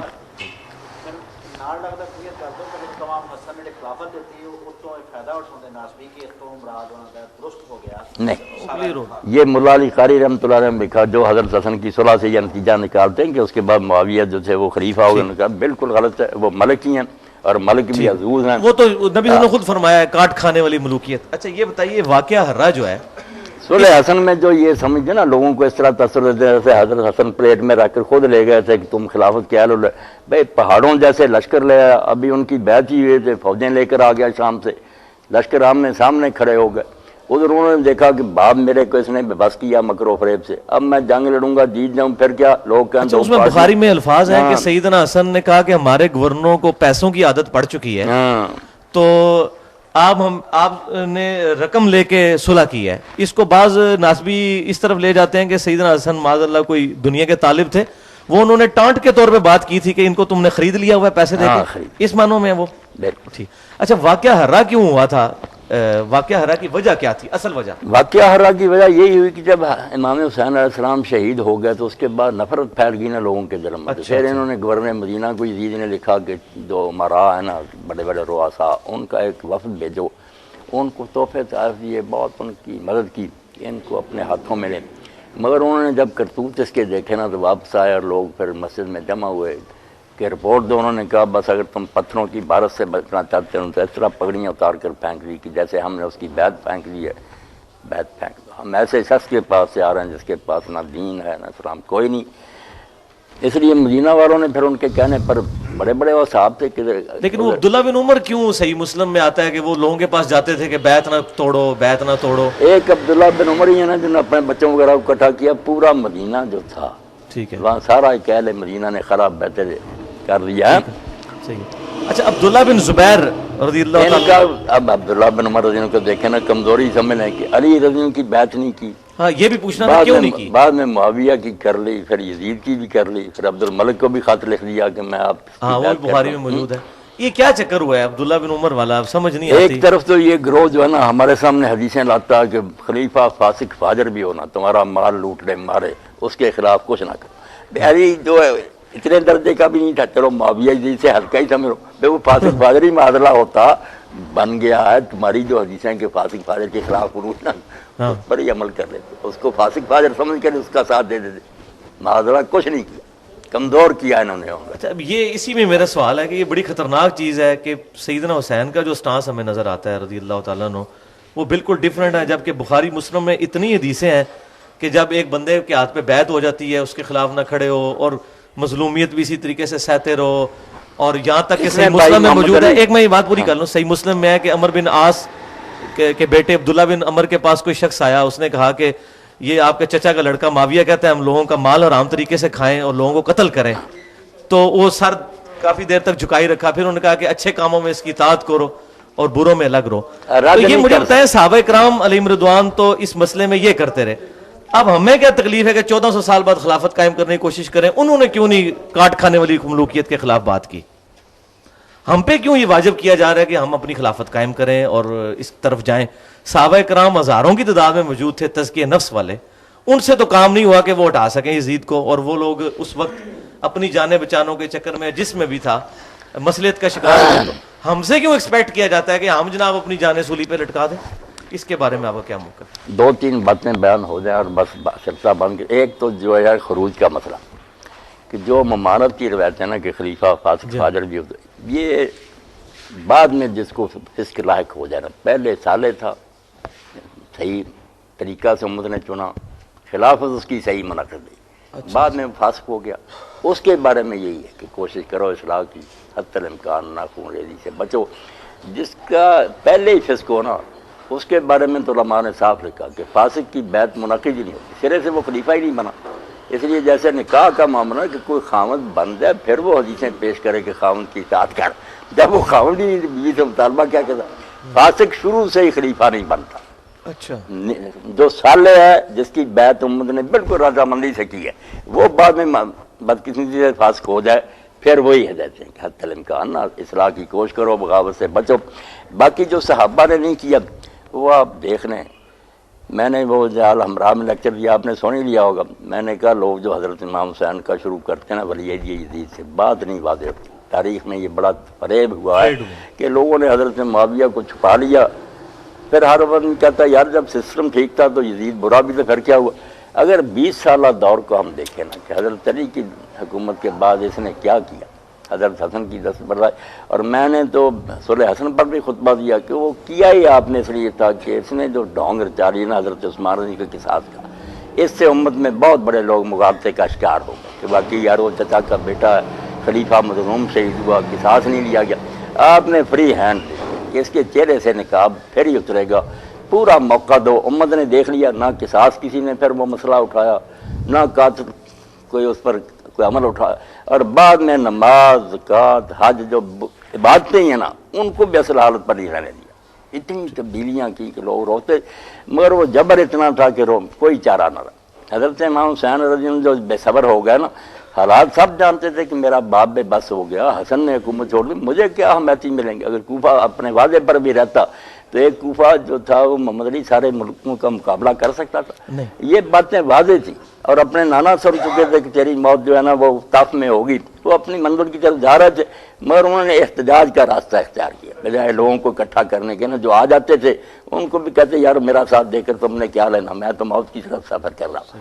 یہ صاف کہہ دیتے تھے، کسی سیاسی لیڈر کی طرح دھوکہ نہیں دیا کہ نہیں بڑی کامیابی، صاف کہا کہ تم کیوں میرے ساتھ کرتے ہو. اسی لیے لوگ پھر ہٹتے جاتے تھے. انہوں نے بالکل نہ کہ میں مظلوم بن کر اپنے بچوں اور بہنوں کو ساتھ لے کر کھڑا ہو جاؤں. یہ امت سوچے کہ ابھی حضور کو قبر میں گئے 50 سال ہوئے اور یار کیا قیامت آ گئی کہ فرزند رسول جو ہے نا اپنا گھر چھوڑ کر نکلنے پر مجبور ہوا.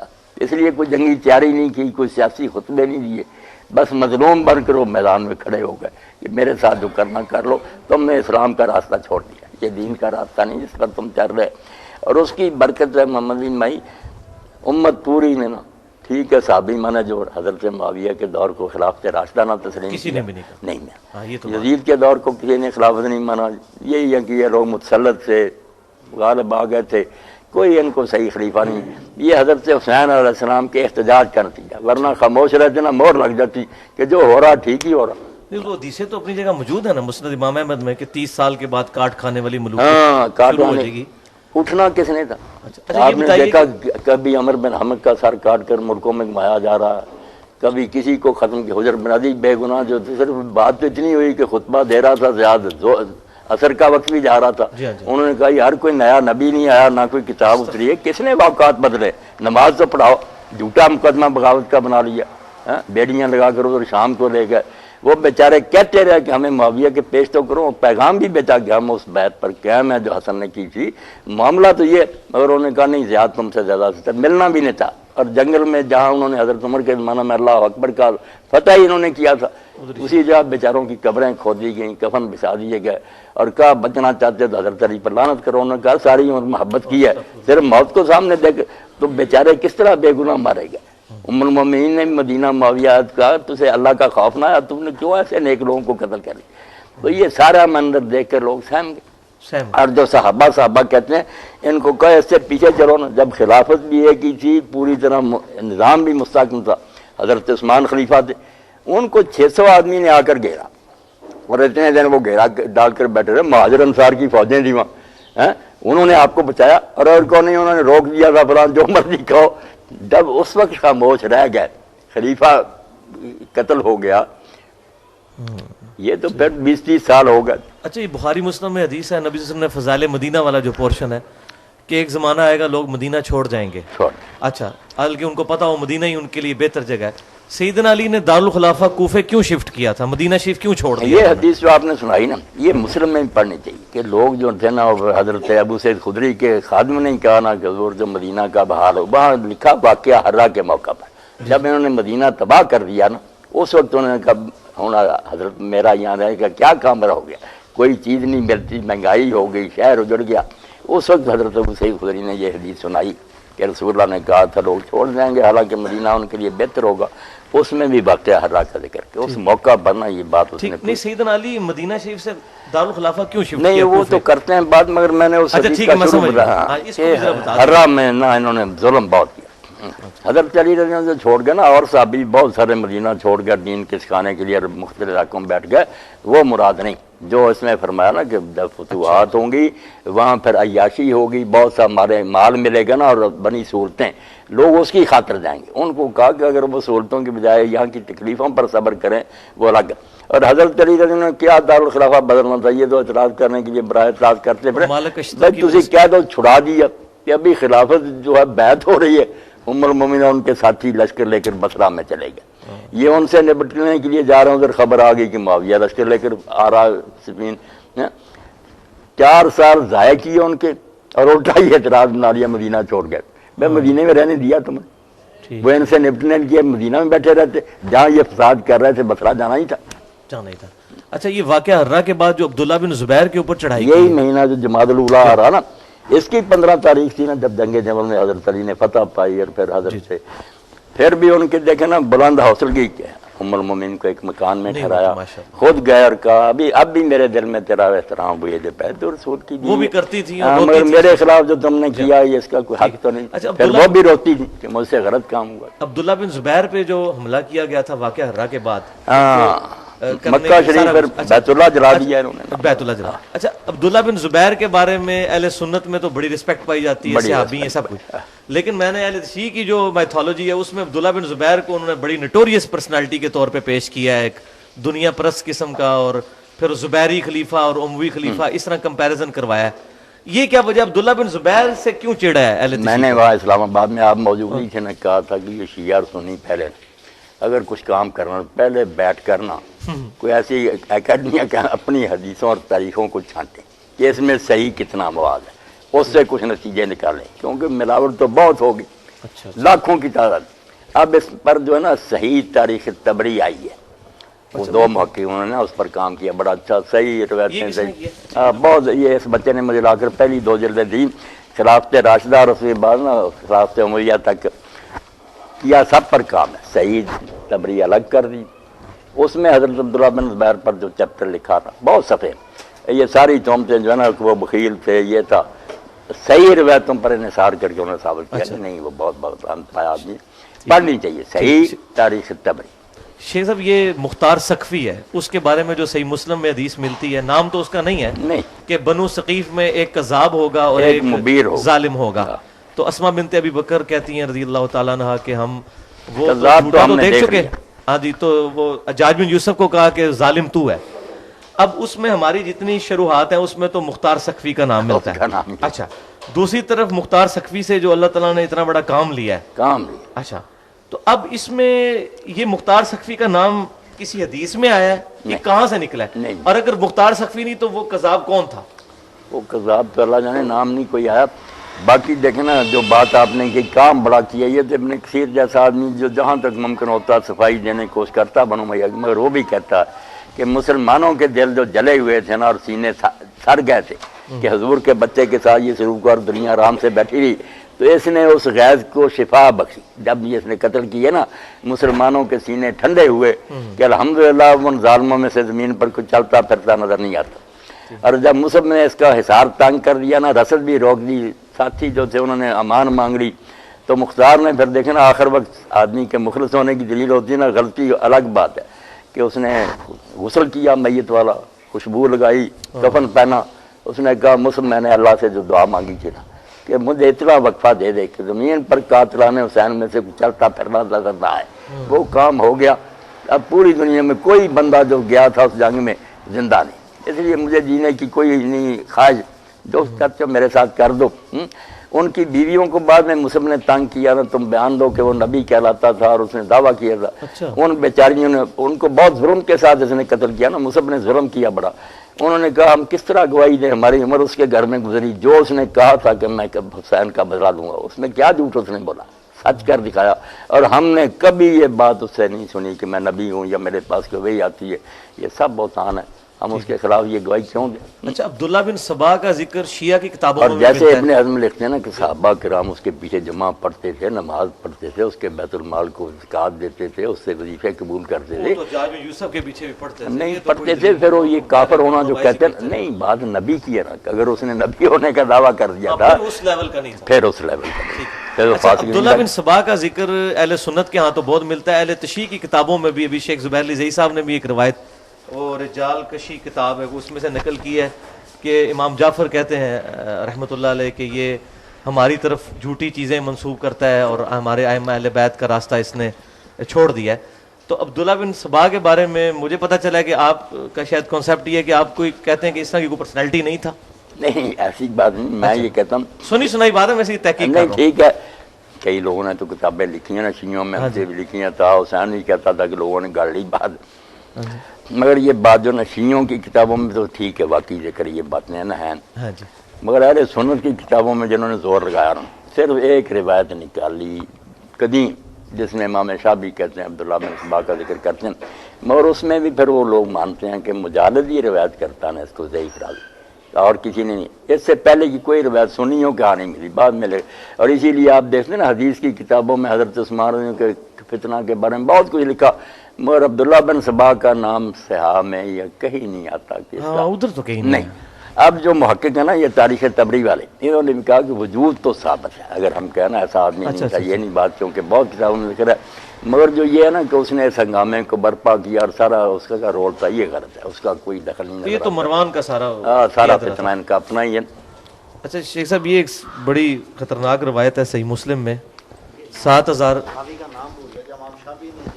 مجالد, یہ مجالد ہی اس روایت کا راوی جس میں آتا نا حضرت عمر نے ایک صحیفہ لے آئے اور حضور کے سامنے یہودیوں کا پڑھنا شروع کیا, آپ کا چہرہ انور متغیر ہو گیا. حضرت ابوبکر نے کہا عمر دیکھتے نہیں ہو, یہ تو صحیح روایت ہے. یہ مجالد کی وجہ سے یہ اچھا اچھا صاحب یہ نہیں. اچھا, صحیح مسلم میں ایک حدیث ملتی ہے کہ جب سیدنا عمار سے کسی نے پوچھا کہ آپ علی اور معاویہ والے مسئلے میں علی کے ساتھ کیوں ہیں, کیا رسول اللہ نے کوئی عہد لیا تھا؟ تو انہوں نے کہا نہیں, یہ میری اپنی رائے ہے, البتہ رسول اللہ صلی اللہ علیہ وسلم نے ہمیں بتایا تھا کہ میرے صحابہ میں 12 منافق ہیں.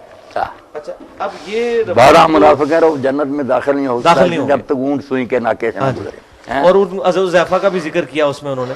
اب یہ ہمارے اہل حدیث لوگ جو ہے نا, صفی الرحمن مبارک شرح لکھی ہے, اس نے حضرت عمار کے بارے میں کہا یار اس نے بہت برا کیا, بدگمانی کی, ان جنگوں پر اس بات کو چشمہ کر دیا کہ 12 منافق. وہ حضرت عمار پر ناراض ہوا صفی الرحمن, مگر انہوں نے تو کہا بھائی عہد تو نہیں ہمارے پاس, مگر یہ بتایا تھا کہ 12 منافق ہیں وہ جنت میں نہیں بائی نیم نہیں بائی نیم مینشن کیا. اچھا, آپ نے ایک لیکچر کے دوران کہا ہے کہ یہ جو خلافت راشدہ کے بعد جتنی فتوحات ہوئی ہیں یہ صرف دنیا پرستی تھی. ان خلافت راشدہ کو حق پہنچتا تھا وہ لوگوں کے کہ ہم نے یہ سسٹم بنایا ہے تو وہاں بھی اسلام کا نظام چاہتے ہیں. جو بعد میں خود لٹیرے بن گئے ان کو کوئی حق نہیں پہنچتا تھا کہ وہ فتوحات کرتے. تو دوسری طرف بخاری مسلم میں ملتا ہے کہ آپ صلی اللہ علیہ وسلم کو فرمایا گیا کہ زمین کے خزانوں کی چابیاں آپ کے ہاتھ میں دی گئیں اور فرمایا مجھے وہ ساری سرزمین دکھائے گی جہاں تک میری امت پہنچے گی. حضور اس پہ خوش ہو رہے ہیں کہ ان فتوحات کے اوپر صلی اللہ علیہ وسلم. خوش تو ہونا یہ بات الگ ہے, جیسے آپ نے فرمایا نا کہ فاجر آدمی کے ذریعے اللہ تعالیٰ دین کی تائید کرا دے, وہ فاجری ہوتا ہے مگر دین کو فائدہ پہنچ جاتا ہے. ان کی فتوحات سے اگر اسلام پھیل گیا, مساجد قائم ہو گئی, دین کا تو فائدہ ہی ہوا, حضور کی تو خوشی کی بات. مگر ان لوگوں نے ان کو فتح کر کے اپنے محل بنائے, عیاشیاں کی, بیت المال میں خرد برد کی, نظام اسلامی قائم نہ کیا. اچھا, سنن طبرانی میں ایک روایت ہے اور المستدرک الحاکم میں بھی موجود ہے کہ ابو ایوب انصاری رضی اللہ تعالیٰ عنہ اور سیدنا معاویہ رضی اللہ تعالیٰ عنہ کے درمیان ایک مکالمہ ہوا تھا. تو اس میں کنکلوژن اس کی یہی ہوئی تھی کہ سیدنا معاویہ نے پھر ابو ایوب انصاری کو کہا کہ تمہیں پھر اس موقع پر نبی صلی اللہ علیہ وسلم نے کیا حکم دیا تھا انصار کے بارے میں، ظلم ہوں گے بعد میں، تو انہوں نے کہا نبی صلی اللہ علیہ وسلم نے ہمیں کہا تھا صبر کرنا، تو انہوں نے کہا پھر تم صبر ہی کرو. اس پہ مجھے ایک بندے نے کہا ہے کہ یہ نبی صلی اللہ علیہ وسلم کی توہین ہے کہ نبی صلی اللہ علیہ وسلم نے تو ان کو کہا تھا آپ نے صبر کرنا ہے، اور سیدنا معاویہ نے یہ جو کہا کہ تمہیں رسول اللہ نے کہا تھا صبر کرو تو پھر صبر ہی کرو. آپ کا اس بارے میں کیا موقف ہے کہ اس کو کسی درجے میں اس روایت کو رد ہی کرنا چاہیے.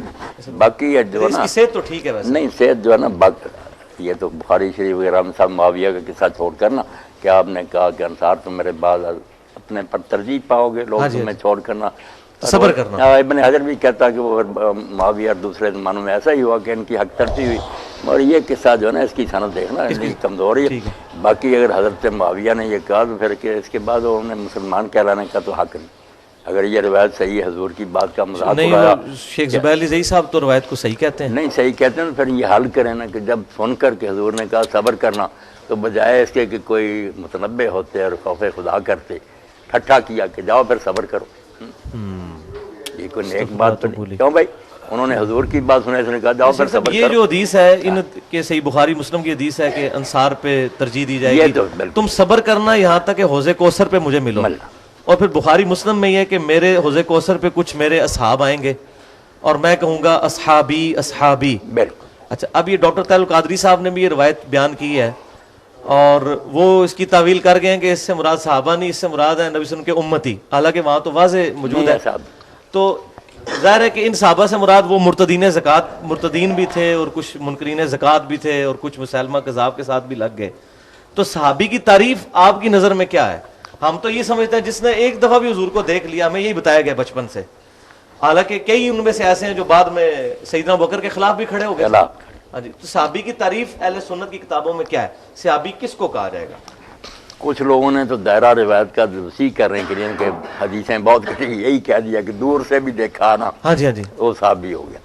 بہت سے جو ہے نا بڑے بڑے محقق سودی کو کہتے ہیں یار یہ صحبت جو نہیں، صحبت جو کہتے ہیں دیر تک آدمی ساتھ رہے کچھ فائدہ اٹھائے اس کی مجلس میں رہتے، وہ پھر شرطیں لگاتے ہیں کہ کوئی آپ کے ساتھ جہاد کیا ہو، کوئی دیر تک رہا.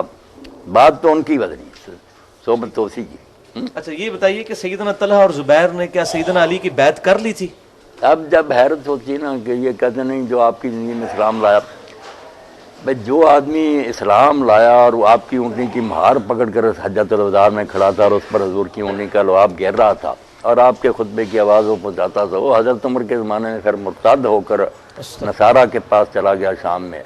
اس لیے پھر علماء لکھتے ہیں کہ جو اس کو بھی اب صحابی میں درج کرتے ہیں انہیں یہ ارتداد کی اور بخاری مسلم ایک کاتب وحی کے بارے میں بھی وہی لاش ہی نہیں قبول کی اس کی زمین نے. اچھا یہ بتائیے سیدنا طلحہ اور زبیر نے کیا سیدنا علی کی بیعت کر لی تھی؟ بیعت کر. تو اگر بیعت کر لی تھی تو اچانک ان کا ذہن کیوں پھر گیا؟ کہتے ہیں کہ ان کے اوپر گردنوں پر تلواریں تھیں. ہاں جی. اگر ہم کہتے ہیں کہ یزید کی بیعت لوگوں نے ڈر کر یار صحابہ نے کی تو تم نہیں مانتے. ادھر طلحہ زبیر جو ہے اشرا مبشرہ وہ مانتے ہو کہ کہ میں نے تلوار کی وجہ سے انہیں کہا. طلحہ زبیر اگر ڈر کر کر سکتے ہیں تو پھر مان لو کہ بعد میں جنہوں نے یزید اور معاویہ کی بیچاروں نے ڈر کر کی. حالانکہ تلوار والی بات بالکل الگ ہے، انہوں نے اپنی خوشی سے بیعت کی تھی. حضرت علی کہتے رہے تھے کہ تم میں سے جو بننا چاہتا بن جائے، میں اسی طرح مانوں گا جس طرح پہلے، مگر انہوں نے کہا نہیں حالات ایسے ہیں آپ کے سوا کوئی نہیں سنبھال سکتا. مگر پھر بس کسی آپ نے دو سوال ہی ہیں اس میں کہ ایک تو سیدنا معاویہ پہ یہ تہمت لگائی گئی ہے کہ انہوں نے حضرت عائشہ کو معاذ اللہ شہید کروایا. جھوٹی بات، کوئی کنواں نہیں کھودا، نہ اس میں گری ہیں نہ اس میں دفن، بالکل اپنی موت فوت ہوئی ہیں. اور ان کا جنازہ جو تھا نا اس دن کی میں اگر سوئی گرائی جائے نا نیچے نہیں گرتی. بے شمار دنیا تھے. ابو ہریرہ رضی اللہ عنہ روتے تھے، انہوں نے نماز جنازہ پڑھائی. غلط بات غلطی ہے اور یہ بہت بعد میں حبیب السیر وغیرہ جھوٹی کتابیں ہیں. شیعہ کی بھی پہلی کتابوں میں کوئی نہیں ایسی باتیں. عبداللہ بن عباس رضی اللہ تعالیٰ عنہ کا پھر کیا سٹیٹس ہوا ہے حضرت حسن کی صلح کے بعد؟ کیونکہ وہ بڑا عرصہ زندہ رہے ہیں، ان کا کہیں ذکر نہیں ملتا. وہ انہوں نے پھر کیا خلافت کے کاموں میں وہ حصہ لیتے تھے، کسی کے ساتھ اٹیچ رہے ہیں؟ اتنے جید صحابی تھے. اس کے بارے میں آپ کے علم میں؟ نہیں وہ تو میرے علم میں جو نا ہے تو اسی طرح روایتیں تاریخی، مگر یہ بات جو ہے نا کہ جب عبداللہ بن زبیر ان سب علاقوں پر حاکم بن گیا نا یزید کے بعد، تو شام میں ان کو معاویہ کی حکومت وغیرہ رہ گئی. تو عبداللہ بن زبیر رضی اللہ کے بارے میں آتا نا پھر انسان آخر حسد میں آ جاتا نا، آدم کے پہلے بیٹوں میں بھی ہو گیا. ان کا ذکر آتا کہ ایک آدمی آیا تو اس نے کہا ابن زبیر اب لوگوں کو تیری ضرورت نہیں رہی، دو ہی چیزیں ہوتی ہیں علم یا مال. عبید اللہ کے دروازے سے لوگ کھانے کھا رہے ہیں عبداللہ کے پاس علم سیکھ رہا ہے، عباس کے دونوں بیٹوں نے یہ کام سنبھال لیا، تو نام ہی رہے تو تیرے نہ ہونے سے کیا فرق۔ ان کے دل میں نہ کچھ اس بات سے نہ حسد پیدا ہو گیا، انہوں نے پھر حکم بھیجا کہ تم دونوں نے شہر چھوڑ دو۔ تو حضرت عبداللہ بن عباس نے کہا کہ ابن زبیر کون سی بات غلط ہے، لوگ مجھ سے علم سیکھتے علم چھوڑ دوں یا یہ خیرات کرتا عبید اللہ، ان میں سے برا کام کو انہوں نے کہا میں نہیں جانتا۔ پھر یہ طائف چلے گئے، باقی ساری زندگی وہاں انہوں نے پھر نہ حضرت میں تنہائی۔ اچھا وہ جو مسلم میں خطبہ ملتا ہے متا والا کہ عبداللہ بن زبیر نے عبداللہ بن عباس کی طرف اشارہ کر کے کہا کہ بعض لوگ عقل کے بھی اندھے ہیں اور دنیا میں بھی اللہ نے ان کو اندھا کر دیا محمد علی کو یہ تو نہیں کہ وہاں قید کر دیے گئے تھے طائف سے، ٹھیک ہے۔ زیارت اچھا وہ وغیرہ متا والی جو روایت ہے کہ سیدنا ابن عباس متا کے بارے میں کافی عرصہ تک فتویٰ دیتے تھے دیتے اور اہل سنت کہتے ہیں بعد میں انہوں نے رجوع بھی کیا ہے، نہیں، رجوع نہیں ثابت ہوا۔ رجوع نہیں۔ اچھا متا کے بارے میں 9 صحابی جو نا ابن حزم نے نام لے کر ان کے نا روایتیں دے کر کہا کہ یہ حضور کے بعد بھی قائم رہے ہیں کہ متا حلال ہی ہے۔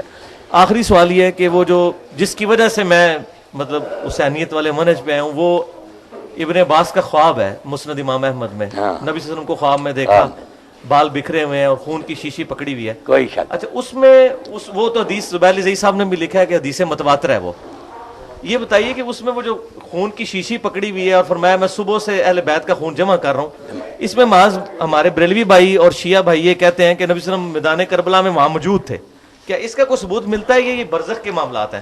اس میں آپ کا کیا پوائنٹ آف ویو ہے؟ نہیں، برزخ کے معاملہ اچھا اس کو یہ نہیں کہنا چاہیے، دیکھتا نا آدمی وہ بات تو ایک سمجھائی جاتی ہے، پھر حضور کا نظر آنا تو سچائی ہے، مگر یہ جو نا کہ آپ وہاں گئے اور یہ کیا کہ اس کی کوئی ضرورت نہیں، وہ تو ظلم کا بتایا آپ نے کہ دیکھو کیا میری اولاد کے ساتھ ہو رہا۔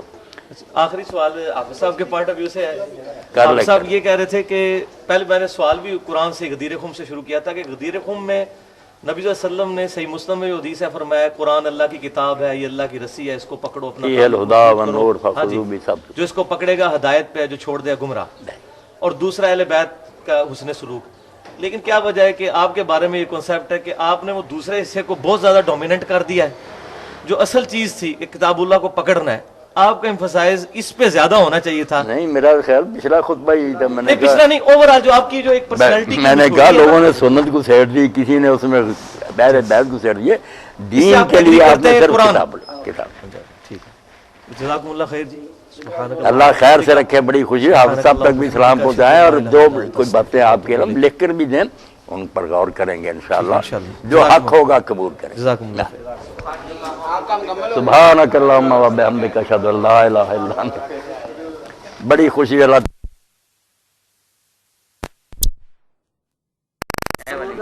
حمید بن عبد الرحمن سے روایت ہے کہ حضرت عمر بن الخطاب اور حضرت عثمان بن عفان رضی اللہ عنہ نماز پڑھتے تھے مغرب کی رمضان میں، جب سیاہی ہوتی تھی پشان کی طرف، پھر بعد نماز کے روزہ کھولتے تھے۔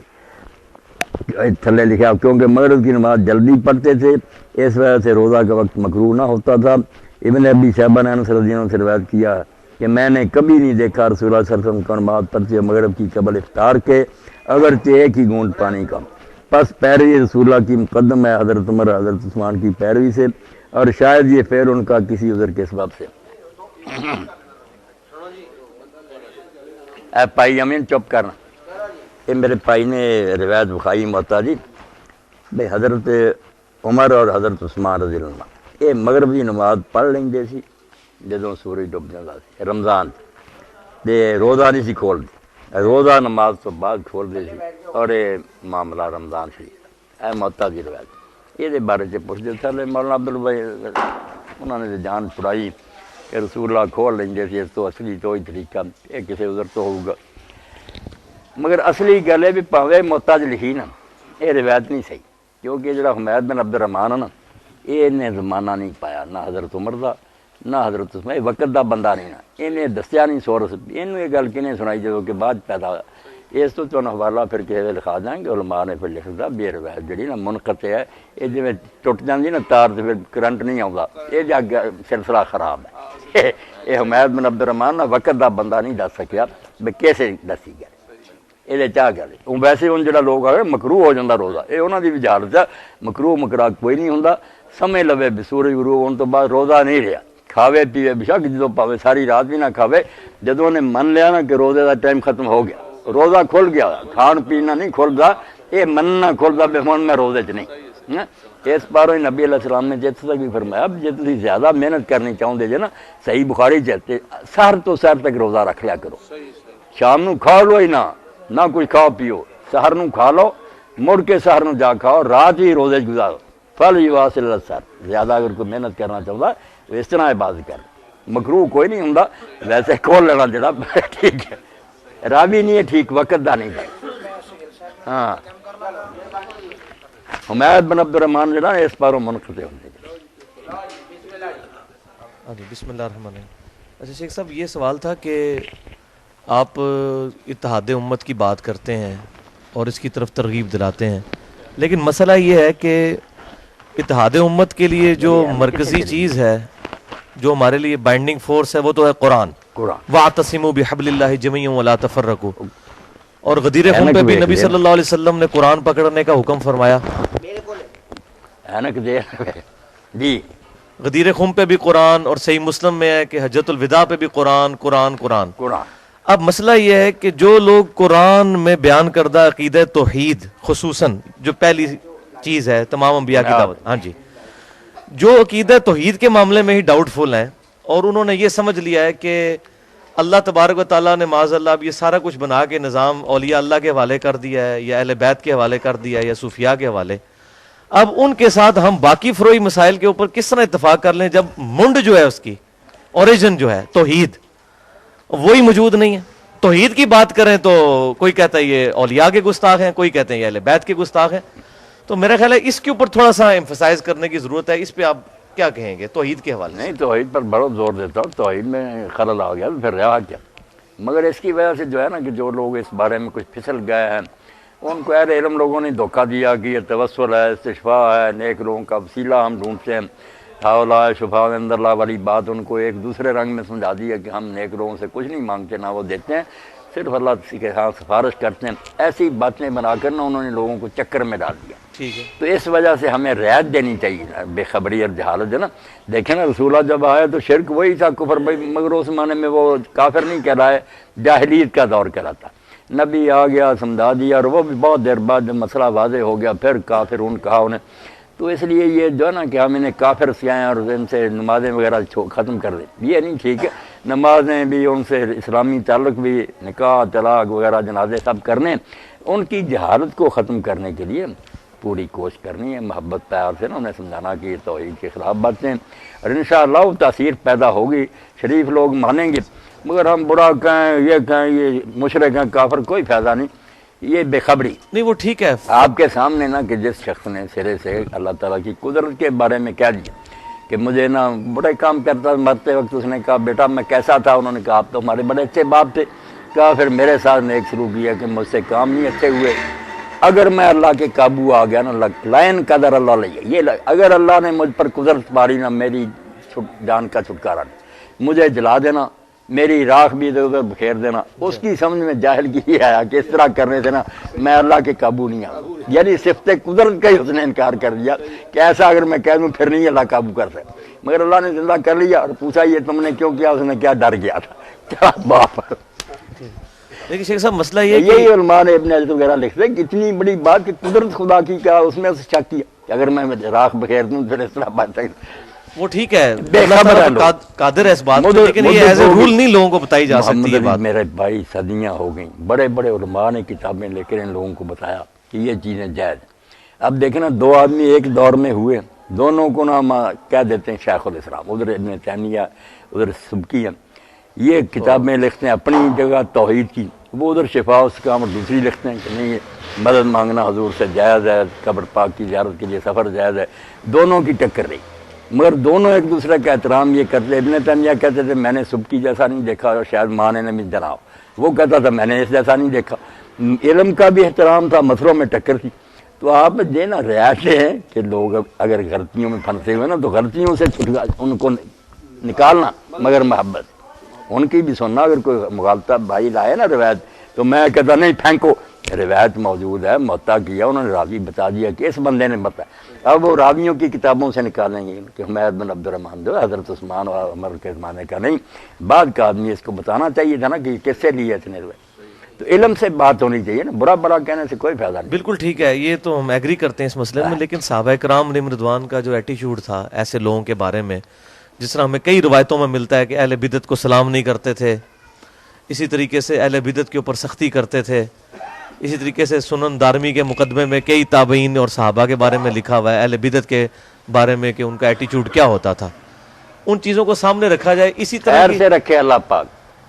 اس طرح کی تھوڑی تھوڑی ڈھیل نے آج امت کو یہ دن دکھائے ہیں کہ آج یقین کریں مسجدوں میں انٹر ہوتے ہیں تو حیران ہو جاتے ہیں کہ وہ ہستیاں جنہوں نے توحید کی دعوت دی تھی ان کو اللہ تعالیٰ کے مقابلے پہ کھڑا کر دیا ہوا ہے۔ نہیں بالکل ان معاملوں میں نکل تو اہل عرب سے بھی آگے گیا ہے، یہ چلے گئے جو شرک وہ کرتے تھے نا اس سے زیادہ ہے۔ وہ تو سمندر میں کوئی اللہ کو یاد کر لیتے تھے، یہ تو سمندر میں بھی یا خواجہ معین الحق اسی طرح طاقت ہیں تو غرق ہوئے، مگر اس کا علاج کرنا اگر ٹی بی ہو گئی ہے تو ہم دعائی دیں کہ آپ کو ٹی بی یہ کوئی فائدہ نہیں، ذہن میں رکھے علاج اس کا کرتے رہے، انشاءاللہ جس کی قسمت میں ہوگا وہ مان لے گا۔ ٹھیک ہے، علماء نے یہ باتیں الجھا دی نا، بڑے بڑے عالم ہیں پڑھے ہوئے، وہ کتاب میں لکھ لیتے ہیں کہ اس کا کوئی حرج نہیں، اللہ تعالیٰ نے اپنے بندوں کو یہ طاقتیں دی ہیں، ان چیزوں کو ثابت کرنا نہ کہ روایتیں نہیں تھیں۔ مسئلہ یہ ہے کہ قرآن کدھر گیا؟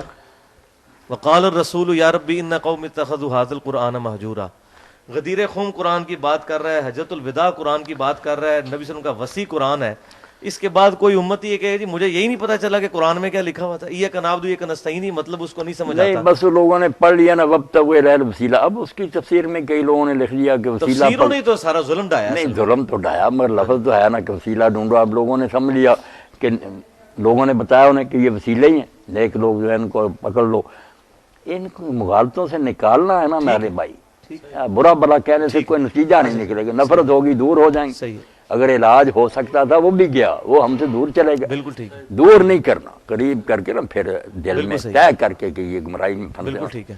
نکالنا شیخ وہاں۔ صاحب یہ جو نماز کے اندر مطلب مختلف احناف کے اور سلفیوں کے درمیان، اہل تشیع اہل سنت کے درمیان آپس میں فروعی مسائل چلتے ہیں اختلافات کے پوائنٹ آف ویو سے، مطلب سورہ فاتحہ کے بارے میں اتنا سخت دونوں طرف ایکسٹریم ہے، ایک کہتا ہے جی منہ میں انگارہ رکھ دو جو فاتحہ پڑھتا ہے، دوسری طرف کہتے ہیں فاتحہ نہیں پڑھتے تو نماز نہیں ہوتی۔ نماز وہ عمل ہے جو نبی صلی اللہ علیہ وسلم کو 5 دفعہ روزانہ صحابہ کرام نے دیکھا، کرتے تھے۔ اس میں تو عملی تواتر بھی موجود، کتابیں بھی موجود، اس کے باوجود اتنے بڑے لیول کا اختلاف کیوں آیا؟ باقی چیزوں میں تو ہم کہہ سکتے ہیں چھوٹی چھوٹی کوئی چیزیں تھیں، ایک چیز جو حضور کو روزانہ 5 دفعہ کرتے ہوئے ہزاروں لوگوں نے دیکھا ہے صلی اللہ علیہ وسلم صلاۃ تسلیما کثیرا کثیرا، اس میں اتنے بڑے لیول کا اختلاف، تو اس میں منکرین حدیث کو یہ موقع ملتا ہے، وہ کہتے ہیں یہ سارا ستیہ ناز ہے حدیث کی کتابوں کا، نہیں یہ کتاب ان کا یہ موقف ہے۔ اچھا اب اس میں مجھے بتائیں اختلاف پھر کیوں آیا، ہم ان کو کیا حدیث جواب کی برکت سے نماز ایک، اگر حدیث نہ ہوتی پتہ نہیں کتنی نمازیں ہوتی۔ ایک کتاب چھپی تھی محمد علی جس کا نام تھا تقابل اربع، یہ 4 آدمی جنہوں نے قرآن کے نام پر لکھی نا کتابیں اور حلف اٹھایا کہ قرآن کی نمازیں، یہ 4 خانے بنے ہوئے تھے، چارے مولوی عبداللہ چکرالی سے شروع کر کے نا حشمت علی سارے بکھلائے، چاروں ایک بات میں شروع سے لے کر سلام تک ایک بات میں متفق نہیں ہو، اتنی الگ الگ نماز، چاروں حلف اٹھا رہے ہیں قرآن یہ نماز سکھاتا ہوتا تو ایک نہ تم 4 ہوتے۔ چلو حدیث والوں کو چھوڑو، حدیث والوں کا جو ہے نا عمل آپ دیکھ لیں کہ نماز میں جو بنیادی اذان، ہم اتنے لوگ اس وقت جمع، کسی کا قد چھوٹا، کسی کا بڑا، کوئی کاڑا، کوئی گورا، کوئی تندرست، مگر سب پر انسان کا لفظ بولتے ہیں۔ کچھ ایسی چیزیں ہیں جو ان میں نہ پائی جائیں، بس انسان ہو کے نکال، باقی اس کی نا چیزیں جو جدا بھی ہوں خیر ہے۔ نماز میں کچھ چیزیں ایسی ہیں ارکان اور واجبات جو الحمدللہ نا میرے پاس آبادی بھی آئے مسکت مان کے، وہ خارجیوں کی ایک شاخ ہے، حکومت بھی ان کی ہے قاضی، میں نے انہیں نماز کے لیے کہا، مجھے انہوں نے اپنی تفسیریں کیا، بڑے خوش ہوئے، پتہ چلا کہ یار خارجی کیا، ورنہ ہم نے سمجھ رکھا تھا پتہ نہیں کیا دین سے باہر، نہیں بہت عمدہ کتابیں۔ تو نماز میں جو چیزیں نماز کو نماز کہلاتی ہیں نا، وہ ہے کہ آدمی اللہ اکبر سے شروع کرے، تندرست و قیام کرے، فاتحہ پڑھے، سورہ پڑھے، پھر رکوع کرے، سیدھا کھڑا ہو، پھر سجدہ کرے، بیٹھے، پھر سجدہ کرے، 2 رکعتوں کے بعد تشہد بیٹھے، آخر میں جا کر نا السلام علیکم کو نماز سے ختم کرے۔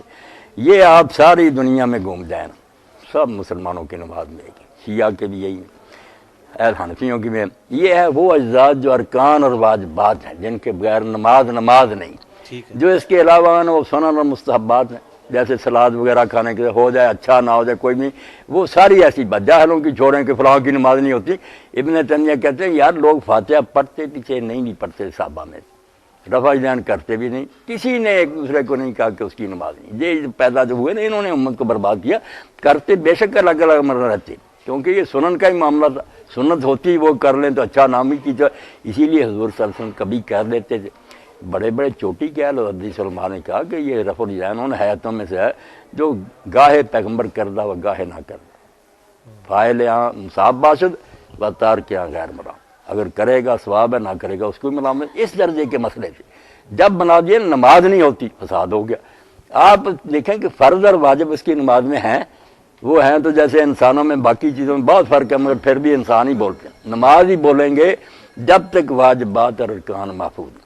سنت و مستحب یہ جو ہم ہاتھ باندھتے ہیں، ہاتھ باندھنے کا دیکھ لیں، امام شافعی بھی کہتے ہیں کہ اگر لٹکا دے اور وقار سے کڑا رہے، حرکتیں نہ فضول کرے، فلا باس، کوئی حرج نہیں۔ اور مالک اور لیث بن سعد تو ویسے ہی قائل تھے کہ لٹکا کر پڑے، اور امام اوزاعی شام میں کہتے ہیں دونوں کی اجازت سے آدمی باندھ دے یا چھوڑ دے۔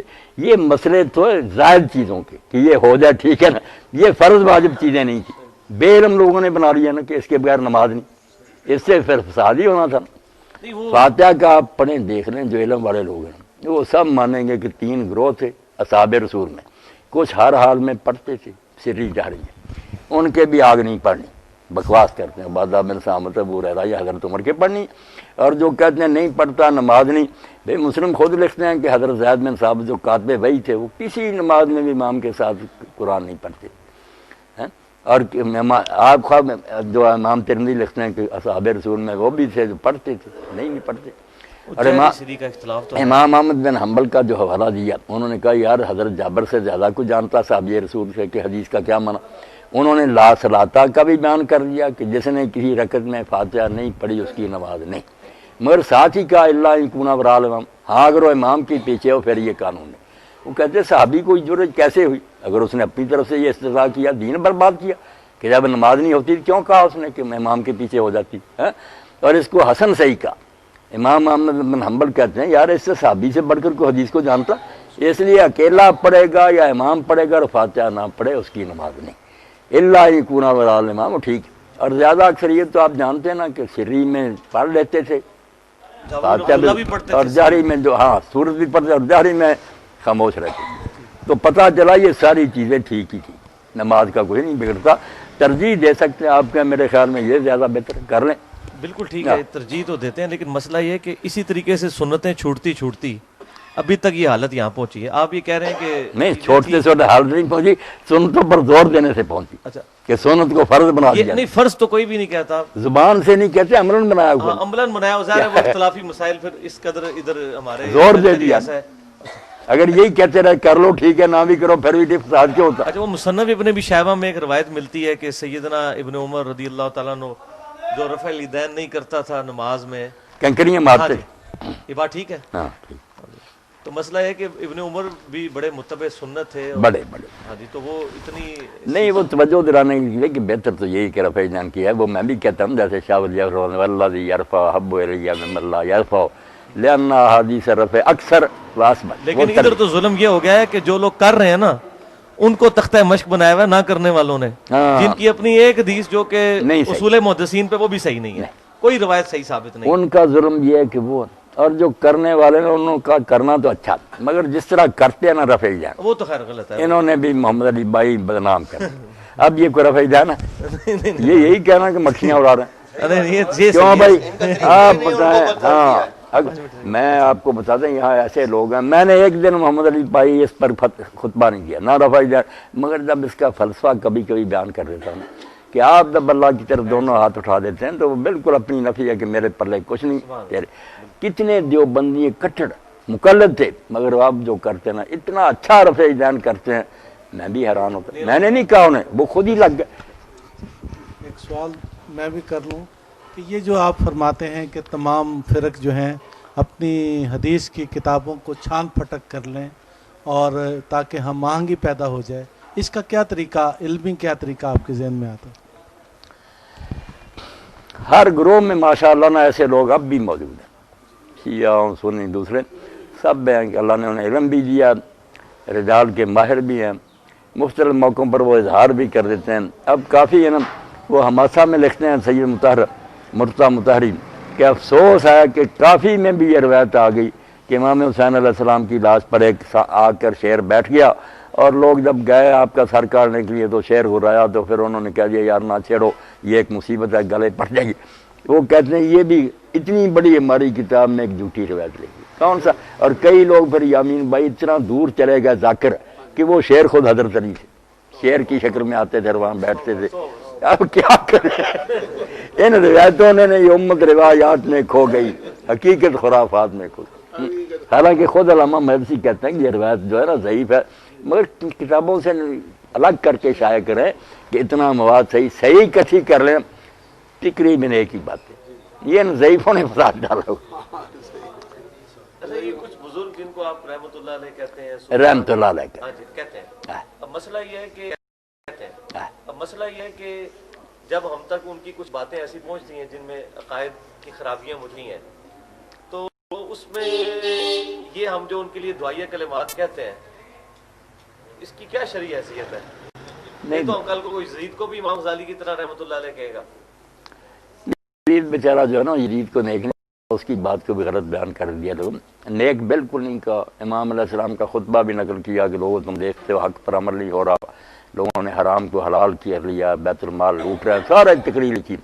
وہ صوفی ہونے کی جہد سے نا یہ کہتا کہ یار شیطان کو بھی اگر کوئی لعنت نہ کرے اس کو بگڑتا وہی وقت ذکر میں گزارو، وہ اس کا تصوف ہے۔ وہ کہتا چلو کلمہ گو تھا، جب ہم کہتے تھے اللہ مسلمانوں پر رحم کرو، وہ بھی بیچارہ آ جاتا۔ یہ اس کی نا درویشی کی بات ہے، نیک نہیں کہا، بالکل وہ جانتا کہ فاسق فاجری ہے، لوگ غلط بات بیان کرتے۔ یہ ایک الگ بات ہے کہ لکھا ہے کہ ذکر حسین بھی حرام ہے، صحابہ کرام کی توہین ہو جاتی ہے۔ وہ تو پھر ابن حجر مکی بھی لکھتا ہے ان لوگوں کے دلوں میں چور ہے نا۔ میں کہتا ہوں یار یہ اعتراف جرم ہی ہے نا، اگر صحابہ کا قصور نہیں تو آپ کو کیا ڈر ہے؟ آپ مسئلہ لائیں میدان میں، ان کو بری کریں، اور اگر قصور کو نظر آتا ہے تو پھر چھپانے کا کوئی فائدہ؟ آپ کہیں گے ذکر نہ کرے، لوگوں کو یقین ہو جائے گا کہ ہے بھائی کوئی داڑھی میں چور آ گیا لینے کے لیے بھائی۔ الحمدللہ رب العالمین والصلاة والسلام علی رسول الکریم سیدنا محمد وآلہ وصحبہ اجمعین۔ اللہم استعملنا بسنت نبیک وتوفنا علی ملتہ واعذنا من مضلات الفتن۔ اللہم وفقنا لما تحب وترضى واجعل آخرتنا خیرا من الاولی، وصلی اللہ تعالی علی خیر خلقہ سیدنا محمد وآلہ وصحبہ اجمعین، آمین یا رب۔ بڑی خوشی ہے، اللہ تعالیٰ خیر سے رکھے، جب بھی چاہے آئے۔